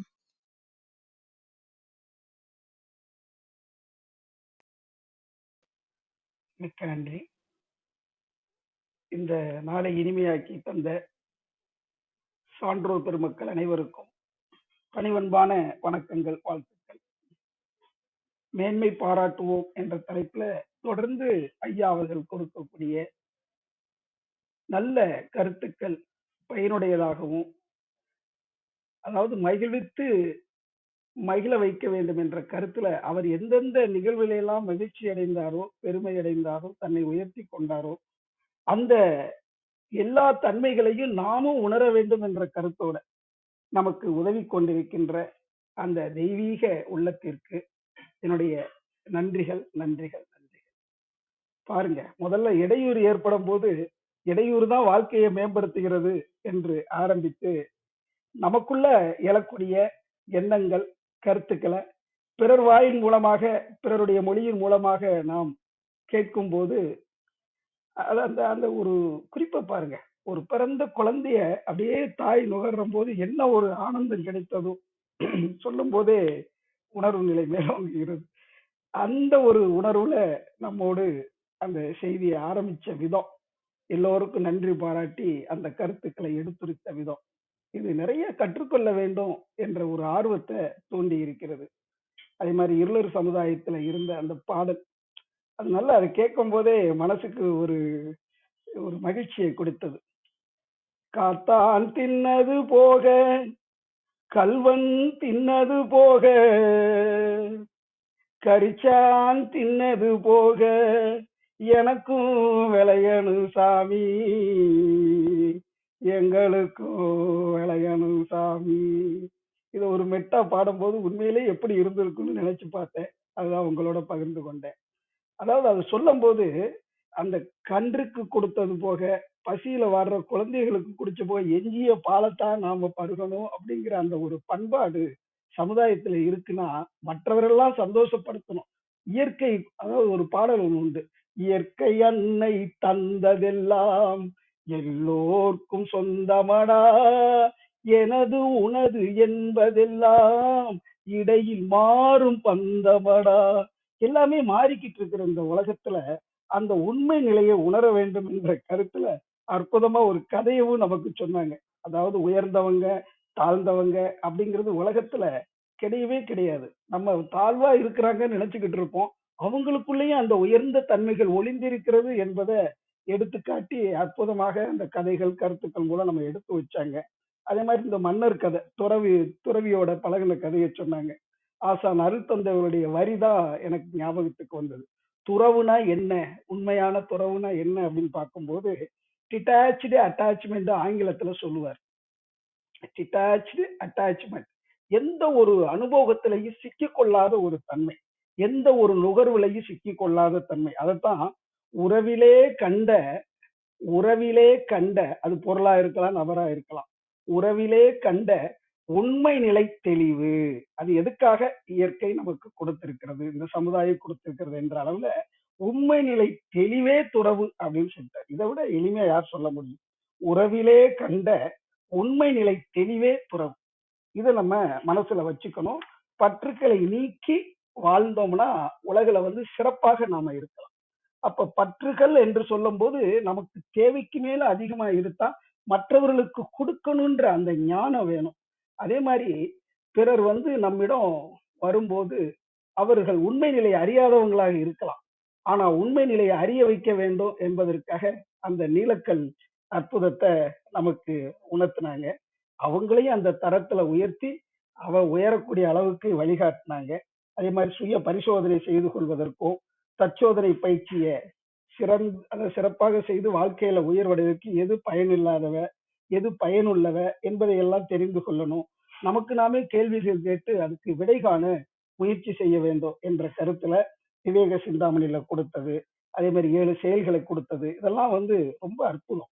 தானும் உணர்ந்து மற்றவர்கள் உயர வேண்டும் என்ற கருத்துல இது போன்ற அந்த உணர்வு நிலையில சொல்றது அதாவது சொல்லிய பாட்டின் பொருளுணர்ந்து சொல்லுவர் பெரியோர் என்று ஒரு சிவபுராணத்துல வரும். அதாவது அந்த பொருளை உணர்ந்து சொல்லும் போது அதாவது உணர்ந்து ஓதும் போது நமக்கும் அந்த உயர்வும் உணர்வும் கிடைப்பதை உணர முடிகிறது. அதே மாதிரி குடும்பத்தார்கள்ட்ட இருந்தாலும் சரி, நண்பர்கள், உறவுகள் அத்தனை பேருக்கு கொடுத்துக்கிட்டே இருக்கணும். எதை? பொருளை இல்லை, அன்பை. அந்த அன்பு தான் அவருடைய துன்பம் நீக்க வேண்டும் என்ற கருத்துல பாராட்டாகவும் வாழ்த்தாகவும் அந்த அன்பின் பெரும் பரிசாகவும் அமையும். அந்த பரிசு கொடுக்க கொடுக்க ஒரு ஊக்கப்படுத்த கொடுக்க அந்த அவர்களும் மேன்மை அடைவார்கள். அப்போ ஊக்கப்படுத்துவதற்கு இதையெல்லாம் வாழ்த்து கொடுக்கணும், பாராட்ட கொடுக்கணும், அன்பு செலுத்தணும், பரிசு அளிக்கணும், இப்படிலாம் நிறைய கருத்துக்களை அவங்க சொன்னதுல அவ்வளவு உண்மை பொதிந்து இருக்குது.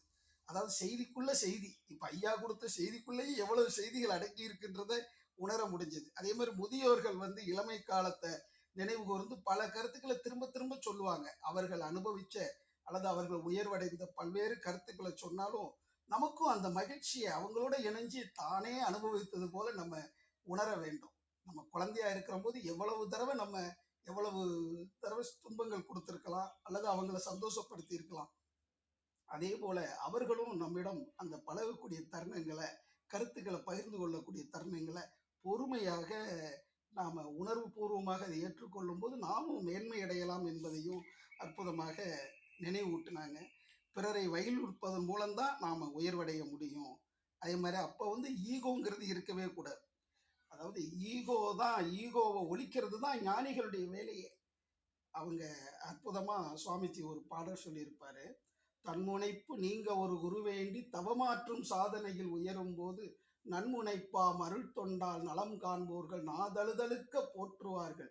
உன்முனைப்பு நிலவு ஒளி ரவியால் போலே உயர்குருவின் அருள் என்றே உணர்ந்தடங்கு. அப்ப குருவுடைய வழி இல்லாம, முன்னோர்களுடைய ஆசீர்வாதங்கள் இல்லாம, முன்னோர்களுடைய வழிகாட்டுதல் இல்லாம நாம கிடையாது. எல்லாமே அவர்கள் கொடுத்த அருங்கொடை என்பதை உணர்ந்து கொண்டு அந்த கொடையை வாங்கி நாமும் அனுபவிக்கணும். மற்றவர்களுக்கும் ஞான வள்ளல்களாக நாம திகழ பயிற்சி செய்ய வேண்டும், அதற்குரிய முயற்சி செய்ய வேண்டும். நான் ரொம்ப கவனமா இருக்கிறேன்ற கருத்தை வச்சுக்கிட்டு இதெல்லாம் நடக்கக்கூடாது, இதுதான் நடக்கணும் அப்படிங்கிற அளவுல எப்படி சிந்திக்கணுன்றதையும் அந்த சிந்திக்கக்கூடிய வழிமுறைகளையும் ஐயா அவங்க சொல்லி கொடுத்தாங்க.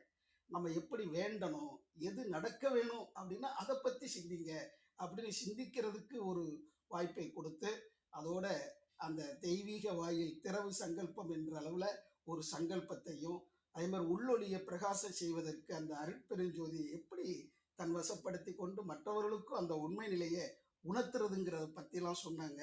இதோட நான் அப்படி தூங்கி எழுந்து அப்படி உட்கார்ந்த உடனே ஒரு நினைவு வரும், நான் நலமாக இருக்கிறேன். இதுக்கு காரணம் என்னுடைய தாய் தந்தையருடைய அந்த அன்பாக கொடுத்த இந்த உடலுக்குள்ள இயங்கிக் கொண்டிருக்கிற உயிர். இந்த உயிர் அவர்கள் மூலம் வந்தது என்பதை நினைவு கூர்ந்து அன்னை தந்தை இருவரையும் எழுந்த உடனே ஒரு வினாடி இந்த உடல்ல முதல் சுவாசம் இழுத்து விட்டுக்கிட்டு இருக்கிறேன்றது எப்ப நான் கவனிக்கிறேனோ அப்ப அந்த வினாடி என்னுடைய தாய் தந்தை நினைந்து வணங்கி, அதன் பிறகு இப்ப ஐயா அவங்க சொல்ற அந்த உணர்வோட வாசக்கதை திறக்கும் போது இந்த சங்கல்பத்தையும் சொல்லிக்கொள்ள வேண்டும் என்றதையும் கற்றுக்கொண்டேன். தவம் செய்வது ஒரு பக்கம் இருந்தாலும் நினைவுபடுத்திக் கொள்வது என்பது மிகச் சிறப்பான ஒன்று. அதனால அது ஒரு பாடல சொல்லுவாங்க, அவனை நினைந்தால் நீ பெரியோர் என்று.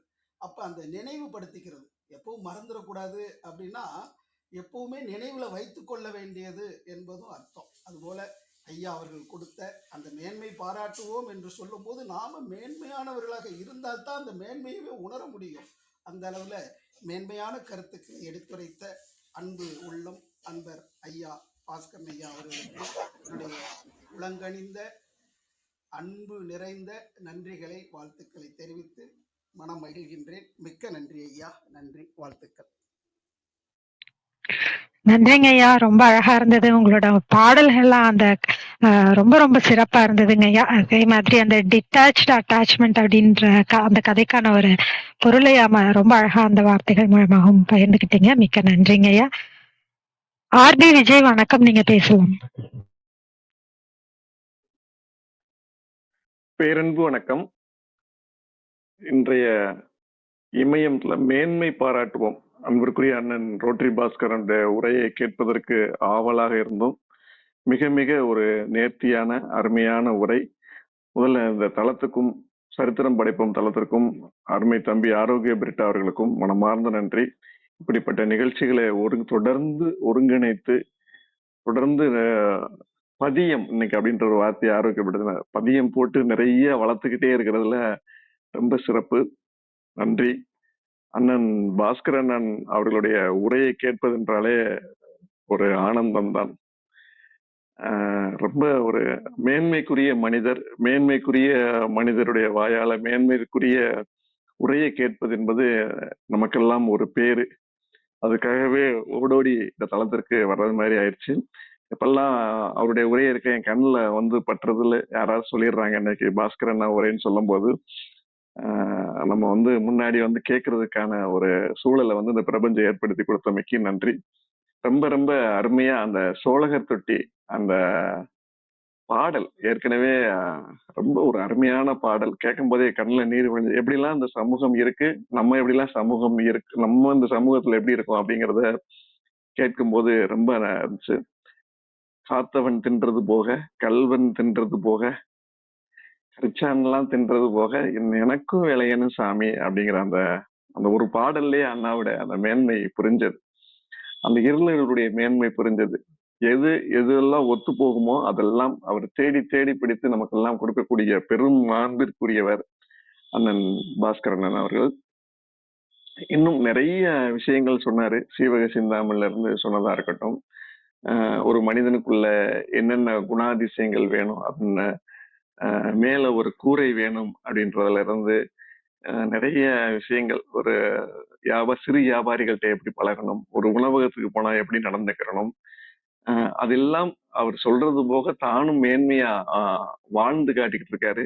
இப்ப கூட போன வாரம் எங்களுடைய இன்பம் ஃபவுண்டேஷன் சார்பாக ஏற்காட்டுல ஒரு பிரபஞ்ச சந்திப்பு நிகழ்வு வச்சிருந்தோம். அண்ணன் தன் குடும்பத்தோட வந்திருந்து தலைமை சிறப்பு விருந்தினராக அதுல பங்கெடுத்து எங்க அத்தனை பேரையும் வந்து வாழ்த்திய விதம் எல்லாருமே அப்படி ஒரு ஆச்சரியத்துல இருந்தாங்க. யாரு இவரு, யாரு அங்க பார்த்தா அவருக்கான அங்க சில உறவுகள். இன்னைக்கும் கூட நேற்று அவருடைய பள்ளியினுடைய அண்ணா நடத்துற பள்ளியினோட +2 மார்க் ரிசல்ட் எந்த ஒரு சலனமும் இல்லாமல் அமைதியாக வந்து உரையாற்றிக்கக்கூடிய விதம் என்னை பிரமிக்க வைத்தது. இல்லைன்னா டென்ஷன், பரபரப்பு, என்ன பண்ணுவோம், இன்னைக்கு என்ன ரிசல்ட், டிசிகள் நிறைய, அதாவது பன்முகத்தன்மைன்னா அண்ணன் இருந்து நிறைய கத்துக்கணும். அது போல சீவக சிந்தாமணில இருந்து இன்னைக்கு கொடுத்த விதமும் உண்மை. அதாவது அவரை வந்து ஒரு வாழும் முன்னுதாரணமா நான் வந்து எடுத்திருக்கேன். நிறைய விஷயங்களை அவரை அறியாம அவர்கிட்ட இருந்து நான் கத்துக்கிட்டு இருக்கோம். டெய்லி எடுத்துக்கிட்டே இருக்கோம். அவர் வந்து ஒரு அமுத சுரபி மாதிரி கொடுத்துக்கிட்டே இருப்பார். அண்ணன்ட்ட இருந்து நம்ம பெற்றுக்கிட்டே இருக்கணும். அவர் வந்து நல்ல விஷயங்களை கடத்தி கொண்டே இருப்பவர். இன்னும் இன்னும் சிறப்பாக பல விஷயங்களை இந்த மக்களுக்கு கொடுத்துக்கிட்டே இருக்கணும். அதையெல்லாம் நம்ம பெற்றுக்கிட்டே இருக்கணும். நம்மளும் இந்த கிடைத்த விஷயங்களை மக்களுக்கு வந்து நம்ம கடத்தணும். மிக மிக ஒரு அருமையான மேன்மையான ஒரு உறவை வந்து இந்த கிளப் ஹவுஸ் நமக்கு கொடுத்துருக்கு. அதுல சரித்திரம் படைப்போம் குழுவுக்கு மனமார்ந்த நன்றி. நிறைய வந்து அண்ணன் நிறைய கொடுக்கணும் அப்படின்னு நான் கேட்டுக்கிறேன். நிறைய நாங்க எல்லாம் பயன்பெறணும் அப்படிங்கிறதுலயும் ரொம்ப வேண்டி விரும்பி கேட்டுக்கிறேன். உண்மையிலேயே ரொம்ப மகிழ்ச்சி அண்ணா. நிறைய ஒரு, அதாவது நன்றி சொல்ல வார்த்தை இல்லை அப்படின்னு நிறைய சொல்லி பேசுவாங்க. நான் இது வரைக்கும் அப்படி சொன்னதில்லை. ஆனா உண்மையிலேயே உணர்வுகள் தான் அங்க வந்து வருது. மனமார்ந்த நன்றிகள் தான். ரொம்ப சிறப்பு. அதுல கேட்டிருக்கு தோழர் கற்பகம் அவள அழகா அண்ணன் என்ன பேசினாரோ கேட்க மறந்தவங்களுக்கு கூட அதை அழகா வந்து வடிவமைச்சு கொடுத்துடுறாரு. இந்த குழுமம் இன்னும் பல்லாண்டு காலம் மக்களுக்கு வந்து நல்ல விஷயங்களை சொல்லணும் அப்படின்ட்டு பாராட்டி பிரார்த்தனையோட இந்த இதை முடிச்சுக்கிறேன். இப்படி அருமையான வாய்ப்பளித்த தங்களுக்கு அனைவருக்கும் நன்றி. அண்ணா பாஸ்கரன் அவர்களுக்கு மனமார்ந்த நன்றி. நீங்க ரொம்ப நல்லா இருக்கணும். குடும்பத்தோட எல்லாரும் சிறப்பா இருப்பீங்க. வாழ்க வளமுடன். நன்றி அண்ணா. நேற்று அம்மா விஜயகுமாரி அம்மாவுக்கு பிறந்த நாள். எல்லாரையும் வாழ்த்துற அம்மாவுக்கு அண்ணா முதல்ல அந்த வாழ்த்து போட்டிருந்தாரு எங்க தளத்துல. அம்மா விஜயகுமாரி அம்மாவும் தன்னுடைய தலைமுறையா நல்லா இருக்கணும். வாழ்த்து தான் அம்மாவுடைய சிறப்பே. அம்மா ரொம்ப நல்லா இருக்கணும்னு வேண்டிக்கிறேன். வாழ்த்துக்கள். வாழ்க வளமுடன். நன்றி. உங்கள் அன்பான வாழ்த்துக்களுக்கும் கருத்துக்களுக்கும் மிக்க மிக்க நன்றி. இது சென்ற வாரம் ஏற்காடில் நடந்த சந்திப்பு, அதை பத்தி எல்லாம் பகிர்ந்துக்கிட்டீங்க. அது கேட்கறதுக்கு ரொம்ப மகிழ்ச்சியா இருக்கு. மிக்க நன்றி. வேல் வணக்கம், நீங்க பேசலாம். மிக்க நன்றி அக்கா, வாய்ப்பு இருக்கு. அனைவருக்கும் எளிய காலை வணக்கம். இன்னைக்கு ஐயாவோட உரை எவ்வளோ அழகா இருக்குமோ அதை விட கற்பகவல்லி அக்கா, அதுக்கப்புறம் தியாகராஜனையோட பாடலும் ரொம்ப நல்லா இருந்துச்சு. அதற்கும் நன்றி. ரோட்டரி பாஸ்கரன் ஐயா, இந்த கிளப் ஹவுஸ்ல ஒரு 3 வருஷமா பழக்கிட்டு இருக்கும்போது பார்த்தீங்கன்னா, யாரோட நிகழ்வா இருந்தாலும் என்னதான் இருந்தாலும் மனதார அந்த நிகழ்வை நிச்சயமா பாராட்டுவாங்க. ஒருத்தர் ஆரம்ப தடுமாறுறாங்க, ஒரு சிலர் தடுமாறினாலும் அவங்களை அப்படியே கை உயர்த்தி அடுத்த கட்டத்துல எடுத்து செல்றதுக்குள்ள ஐயாவோட பங்கு எப்பவுமே முக்கியமா இருக்கும். மனதிற்கு வெளிப்படாமல் மனமாற பாராட்டும் குணம் படைத்தவர் ஐயா. அவங்களோட மேன்மை பாராட்டும் அந்த நிகழ்வு பாத்தீங்கன்னா என்னைக்குமே இதுவரைக்கும் ஒவ்வொரு விஷயங்கள் நம்மளை சுத்தி என்னென்ன விஷயங்கள்லாம் மேன்மையா நடக்குது அப்படின்னு சொல்லி நிறைய சொல்லியிருக்காங்க. இன்றைய நிகழ்வு எப்படி இருந்துச்சுன்னு பாத்தீங்கன்னா, மேன்மையா வாழ்வதற்கான வழிகளை கொடுத்து சென்றதா ஒரு நிகழ்வா இருந்துச்சுன்னு நினைக்கிறேன். சுருக்கமா சொல்ல நினைச்சா, அன்பால் அகிலம் வசமகம் என்று உணர்ந்திரு, அகம் முழுவதும் நல்லங்களால் மகிழ்ந்திரு, வாழ்வில் வளமாய் வாழ்ந்திரு, பச்சச்சு இரு, பிறர் வாழ்வு பலன் பெற அப்படின்ற மாதிரி இன்றைய நிகழ்வு ஐயா சொன்னாங்க. எல்லா கருத்துக்களையும் தியாகராஜன் ஐயா, கற்பகவல்லி அக்கா அப்படியே எந்த இதையுமே விடாம மறுபடியும் சொன்ன மாதிரி இருந்துச்சு. அதோட தியாகராஜன் ஐயாவோட பாடல்களும் இன்னைக்கு ரொம்ப ரொம்ப நல்லா இருந்துச்சு. ஐயாவிற்கும் நன்றி. அதிகாலையிலே பார்த்தீங்கன்னா, தன்னோட மேன்மையான கருத்துக்களால் நம்ம அகம் முழுவதையும் அழகாக்கி மாற்றிய ரோட்டரி பாஸ்கரன் ஐயாவிற்கு மனமார்ந்த நன்றிகள். அவங்களோட எப்பவுமே சமூகம் சிறக்க உழைக்கும் மனிதரின் வாழ்வு இன்னமும் சிறந்து சமூகம் சிறக்க அன்பின் வாழ்த்துக்கள். நன்றி. நன்றிங்க வேல், ரொம்ப அழகா உங்களுடைய அன்பையும் வாழ்த்தையும் தெரிவிச்சீங்க. மிக்க நன்றி. விஜயகுமாரி அம்மா வணக்கம், நீங்க பேசலாம். நன்றிகள் அம்மா. வாழ்க வையகம், வாழ்க வையகம், வாழ்க வளமுடன். ஒரு வாழ்க குருவே துணை. சரித்திரம் படைப்போம் தளத்திற்கு நன்றி.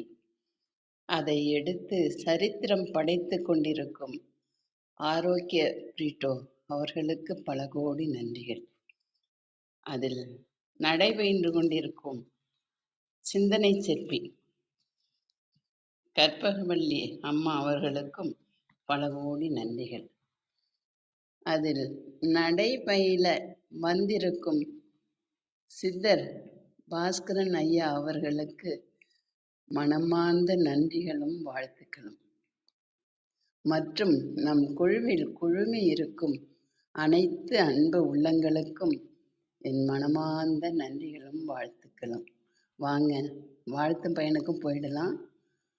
அமைதியாக உட்காந்துக்குவோம், கண்களை மூடிக்குங்க.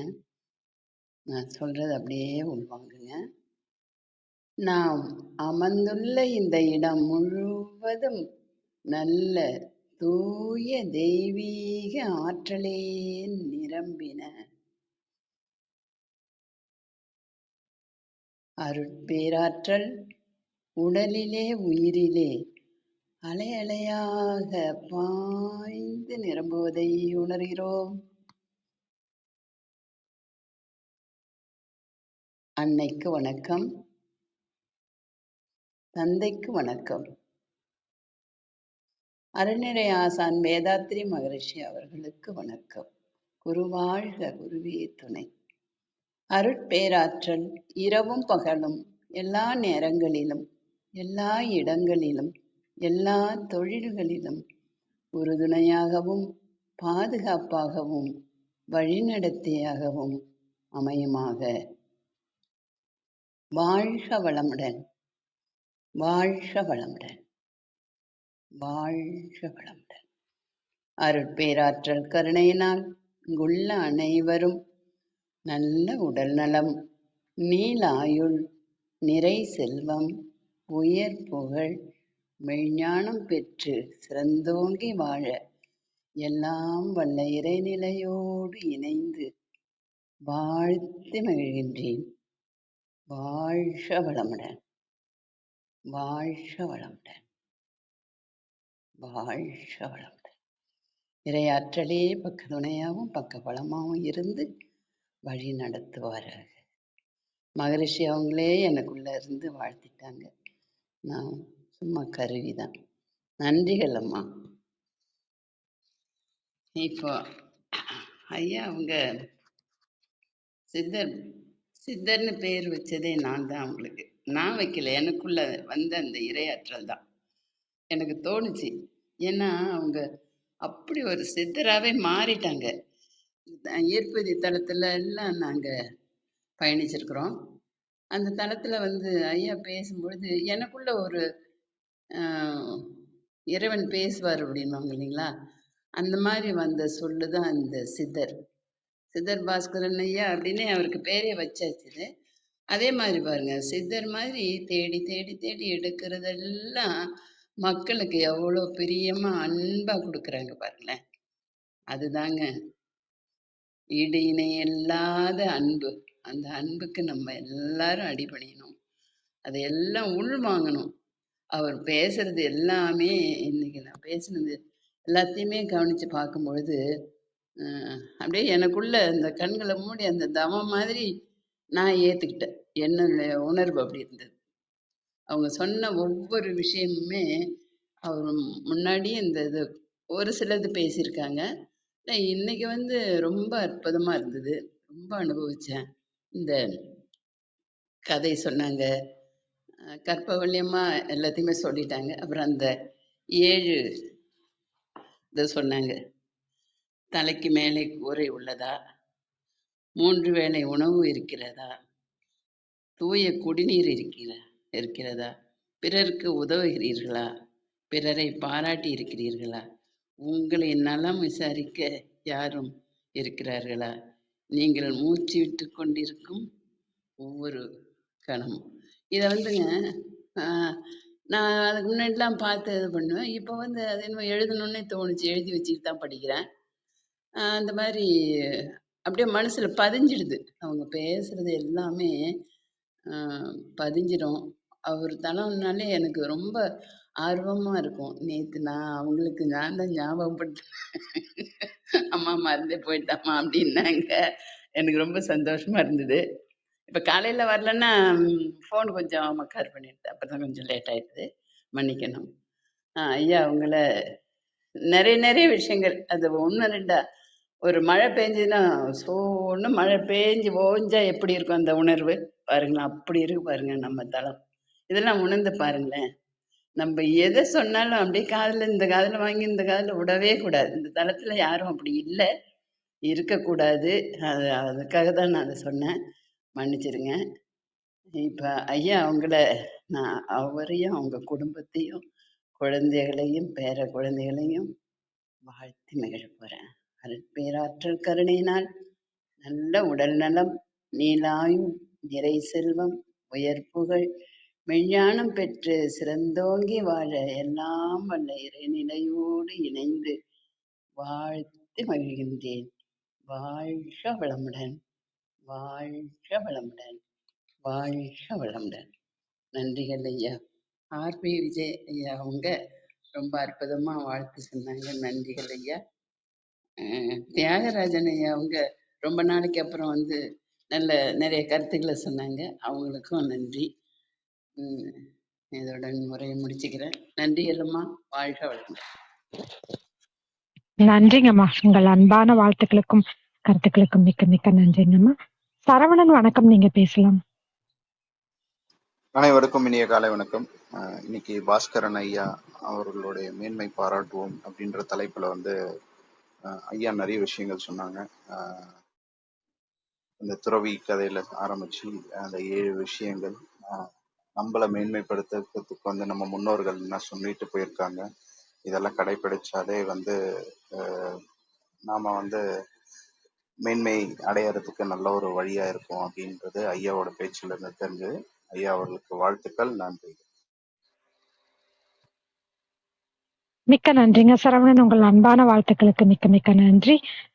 பவுலின் வணக்கம். முதன்முறையாக பேச இணைந்திருக்கிறீர்கள். வணக்கம், நீங்க பேசலாம். பவுலின்.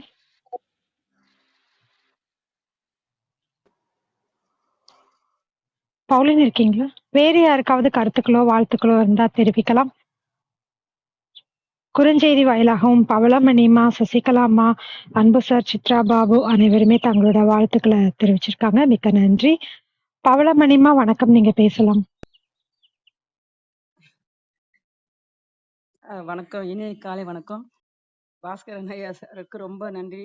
எல்லாருக்கும் புரிகிற மாதிரி மனசுல பதிகிற மாதிரி நிறைய நல்லா சொல்றதுல அவருக்கு என்ன கேரம் கிடையாது.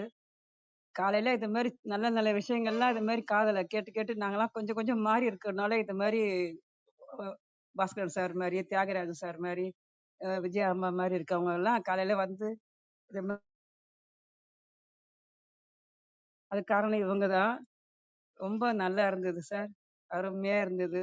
அடிக்கடி வாங்க, நல்ல நல்ல விஷயம் இன்னும் நிறைய சொல்லுங்க, நாங்க கேட்டுக்கிட்டே இருக்கோம். கேட்டு நாங்களும் இன்னும் நிறைய மாறணும் நாங்களாம். அதுக்கு ரொம்ப நன்றி சார். ஆரோக்கிய பெற்ற சாருக்கு ரொம்ப தேங்க்ஸ். வாழ்த்தின அம்மாவுக்கு ரொம்ப நன்றி. எல்லாருக்கும் நன்றிங்க சார். வாழ்க வளமுடன். உங்கள் அன்பான வாழ்த்துக்களுக்கு மிக்க நன்றிங்கம்மா. ரொட்டேரியன் பானு வணக்கம், நீங்க பேசலாம்.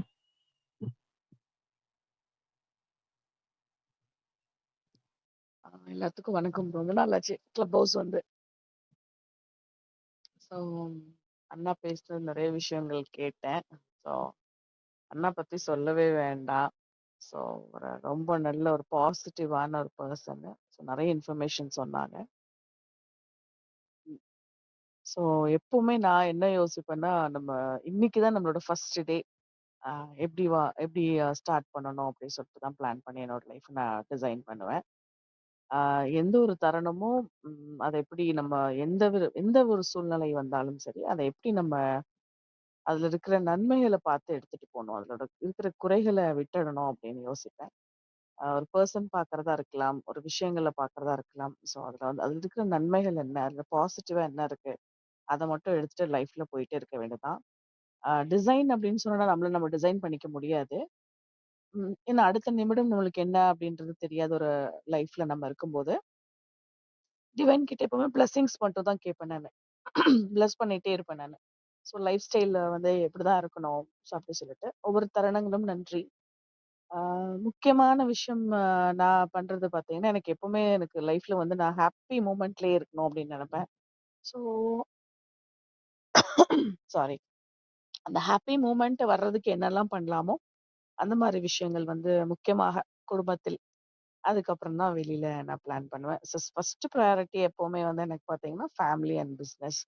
ஸோ அதுல வந்து நம்ம எவ்வளோ ஹாப்பியான மொமெண்ட் எடுத்துட்டு போக முடியும், எப்படி நம்மளை சுத்தி இருக்கவங்கள எவ்வளவு சந்தோஷமா வச்சுக்க முடியும் அப்படின்னு சொல்லிட்டு இதுதான் லைஃப் ஸ்டைலா நான் ஃபீல் பண்றேன்.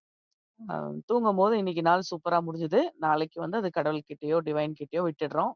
அவங்க நாளைக்கு காலையில வந்து இப்படி நம்மள இருக்கணும்னு நினைக்கிறாங்களோ அந்த மாதிரி நம்மளோட வாழ்க்கை இருக்கட்டும் அப்படின்ற ஒரு இது. ஸோ எதிர்பார்ப்புகளையும் சில விஷயங்களையும் குறைச்சுக்கிட்டா வாழ்க்கை எப்பவுமே இனிமையா இருக்கும் அப்படின்னு நினைப்பேன் நான். மத்தவங்க அது செய்யல இது செய்யலன்னு வந்து நம்ம என்ன செஞ்சோம் அப்படின்றத மட்டும் பார்த்துட்டு சந்தோஷமா இருக்கிறது தான் லைஃப் ஸ்டைல். இது நெக்ஸ்ட் ஜென்ரேஷனுக்கு கண்டிப்பா சொல்லிக் கொடுக்கணும். So I'm really proud of Bhaskar அண்ணா. இப்போவாது பேசுவோம், ரொம்ப நேரம் பேசுவோம். அதாவது பர்டிகுலரா டெய்லி பேசுவோம் அந்த மாதிரிலாம் கிடையாது. எப்போ பேசுவோம்னு தெரியாது. பேசும்போது அவர்கிட்ட இருந்து நிறைய விஷயங்கள் வந்து நான் டிஸ்கஸ் பண்ணுவோம் ரெண்டு பேரும். So thank you so much. After long time I am visiting the club house and thank you so much. மிக்க நன்றிங்க பானு. உங்கள் கருத்துக்களுக்கும் அன்பான வாழ்த்துக்களுக்கும் மிக்க மிக்க நன்றி. தொடர்ந்து நேரம் கிடைக்கும் போதெல்லாம் இணைஞ்சுக்கோங்க. நர்மதாம்மா வணக்கம், நீங்க பேசலாம். வணக்கம்மா, வணக்கம். வாழ்வளமுடன். நம்ம தளத்தில் உள்ள அனைவருக்கும் உற்சாகமான மகிழ்ச்சியான காலை வணக்கம். நம்ம தளத்துக்கு ரொம்ப நன்றி. ஆரோக்கிய புரட்டாவுக்கும் கற்பகவல்லிக்கும் ரொம்ப ரொம்ப நன்றி. சரித்திரம் படைப்போம் தளம் நிச்சயமா ஒவ்வொருத்தங்களையும் பேச வைக்கிறதெல்லாம் சரித்திரம் படைச்சிட்டு இருக்கு. அது பாஸ்கர் தம்பி பேசுறப்பனா அது இன்னொரு சரித்திரம். சரித்திரமே சரித்திரத்தை வந்து சொல்றத போல இருக்கும். அவரோட குரல் அந்த அந்த குரல்ல கேட்கிறப்ப நமக்குள்ள ஒரு புத்துணர்ச்சி கிடைக்கும். அந்த உச்சரிப்பு அந்த அவர் ஒவ்வொரு வார்த்தைகளும் சொல்றப்போ அந்த உச்சரிப்புக்கே நம்ம ரொம்ப ரொம்ப ஒரு பாக்கியம் தான் சொல்லணும் அவர்கிட்ட பேச்சு கேட்கறதுக்கு. அது போல அவர் மணிக்கணக்கா ஆயிரக்கணக்கான பேர் உட்கார்ந்துட்டு இருக்கிற, நான் திரும்ப திரும்ப சொல்றது உண்டு, ஆயிரக்கணக்கான பேர் உட்கார்ந்துட்டு இருக்கிற அறையில அவரோட பெரிய அரங்கத்துல இருக்கிற உரைய நமக்கு ஒரு 15 20 பேர் 30 பேர் இருக்கிற இடத்தை கொடுக்கறதுக்கு நிச்சயமா நம்மள ஒரு பெரிய பாக்கியம் செஞ்சிருக்கணும். அவர் எவ்வளோ ஒரு முக்கியமான மனிதர், எவ்வளவு நேரங்கள் அவருக்கு முக்கியம் அப்படின்னு எனக்கு தெரியும். அப்படி இருந்துமே நமக்கு நிறைய கருத்துக்கள் சொல்றாரு. ரொம்ப நன்றிங்க தம்பி. அடுத்ததா நீங்க சொன்னீங்க, நான் காலையில எந்திரிச்சோன்னே பூஜை ரூம் திறந்தேன் அப்படின்னா, கடவுளே இன்னைக்கு நாள் நல்லதா இருக்கணும், எல்லாத்துக்கும் நல்லதா இருக்கணும் வேண்டது உண்டு. அதே மாதிரி நைட்டு தீபத்தை குளிர வச்சுட்டு பூஜை ரூம்ப க்ளோஸ் பண்றப்போ நான் கும்பிடுறது உண்டு. அப்போ கடவுளே இன்னைக்கு கொடுத்த நாளுக்கு நன்றி, எல்லாத்துக்கும் நன்றி அப்படின்னு சொல்றது உண்டு. நீங்க சொல்றது போல நானும் காலையில கதவை திறந்து வெளியில வர்றப்போ குளிச்சுட்டு தீபமெல்லாம் ஏத்திட்டு தான் பின்னாடி கதவை தான் ஃபர்ஸ்ட் திறப்பேன். முன்னாடி கதவை திறக்க வரப்போ திறந்து எல்லா கடவுள்களையும் வீட்டுக்குள்ள அழைச்சு இன்னைக்கு தரப்பொழுது எல்லாத்துக்கும் நல்லதா இருக்கணும் வேண்டது உண்டு. வெளியில வந்தும் வேண்டது இல்லை. நீங்க சொன்னதுக்கு அப்புறம் அந்த வேண்டுதலை வச்சுக்கணும். நிச்சயமாங்க நான் 7 கருத்துக்கள் சொன்னீங்க. அந்த 7 கருத்துக்களுமே வந்து எல்லாத்துக்கும் இருக்கணும், எல்லாத்துக்கும் கிடைக்கணும். நிச்சயமா நம்ம தளத்தில் உள்ளவங்களுக்கு எல்லாத்துக்கும் கிடைச்சிட்டு இருக்கு. நெசமா சொல்லுவேன், ஆயிரக்கணக்கான பேர் இதை கிளப் ஹவுஸை தெரிஞ்சுக்கிறாங்க. அதே சமயம் நூற்றுக்கான பேர் உள்ள வந்து போறாங்க. ஆனா நம்ம கொஞ்சம் பேர் மட்டும்தான் ஒரு குடும்பமா இதுக்குள்ள இருந்த நிறைய விஷயங்கள் தெரிஞ்சுக்கிறோம். அது பாஸ்கர் தம்பி மாதிரி இருக்கிறவங்க சொல்றதை கேட்குறப்போ நிச்சயமா நமக்கு ஒரு பெரிய குடுப்பனை தான். நன்றிங்க, நான் நன்றி. வணக்கம், வாழ்க வளமுடன்மா. நான் கும்பிடுற பண்ணாரி அம்மனும் பெருமாளும் என்னன்னைக்கு உங்களுக்கு துணை இருக்கட்டுங்கண்ணா. வணக்கங்கண்ணா, வணக்கம். விஜயகுமாரி அம்மா சொன்னது போல உங்க குடும்பம் என்னன்னைக்கும் சீரும் சிறப்புமா இருக்கணும் வாழ்த்துறேங்கண்ணா. நன்றிங்கண்ணா, நன்றி. வணக்கம், வாழ்க வளமுடன்மா.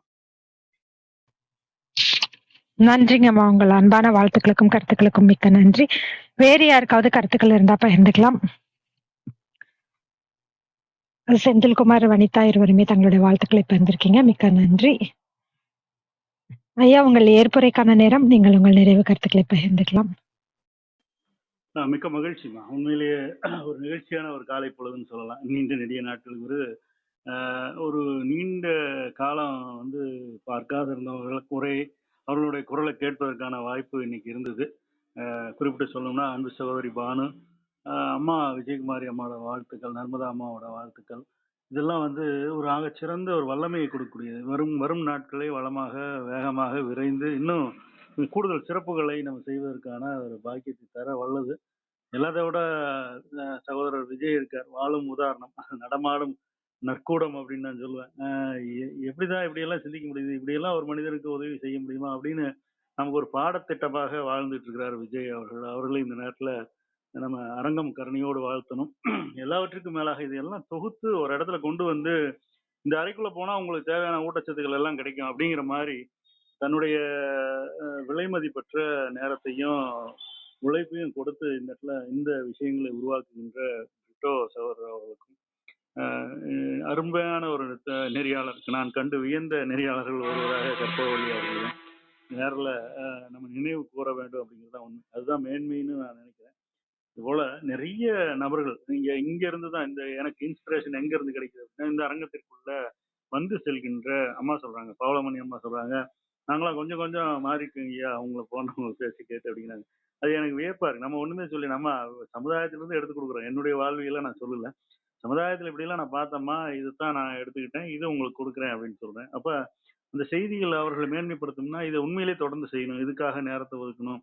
யாருக்கோ ஒருத்தருக்கு உபயோகமாக இருக்கிறது, யாரோ ஒருத்தரை வளமைப்படுத்துகிறது அப்படின்னா இதற்காக மெனக்கெடுதலா வந்து உண்மையிலே அர்த்தம் உள்ளது அப்படிங்கிற ஒரு விதைப்பை நமக்குள்ள விதைக்கிறதுக்கு இது போன்ற சொல்லரங்கங்கள் நமக்கு உறுதுணையாக இருக்கிறது.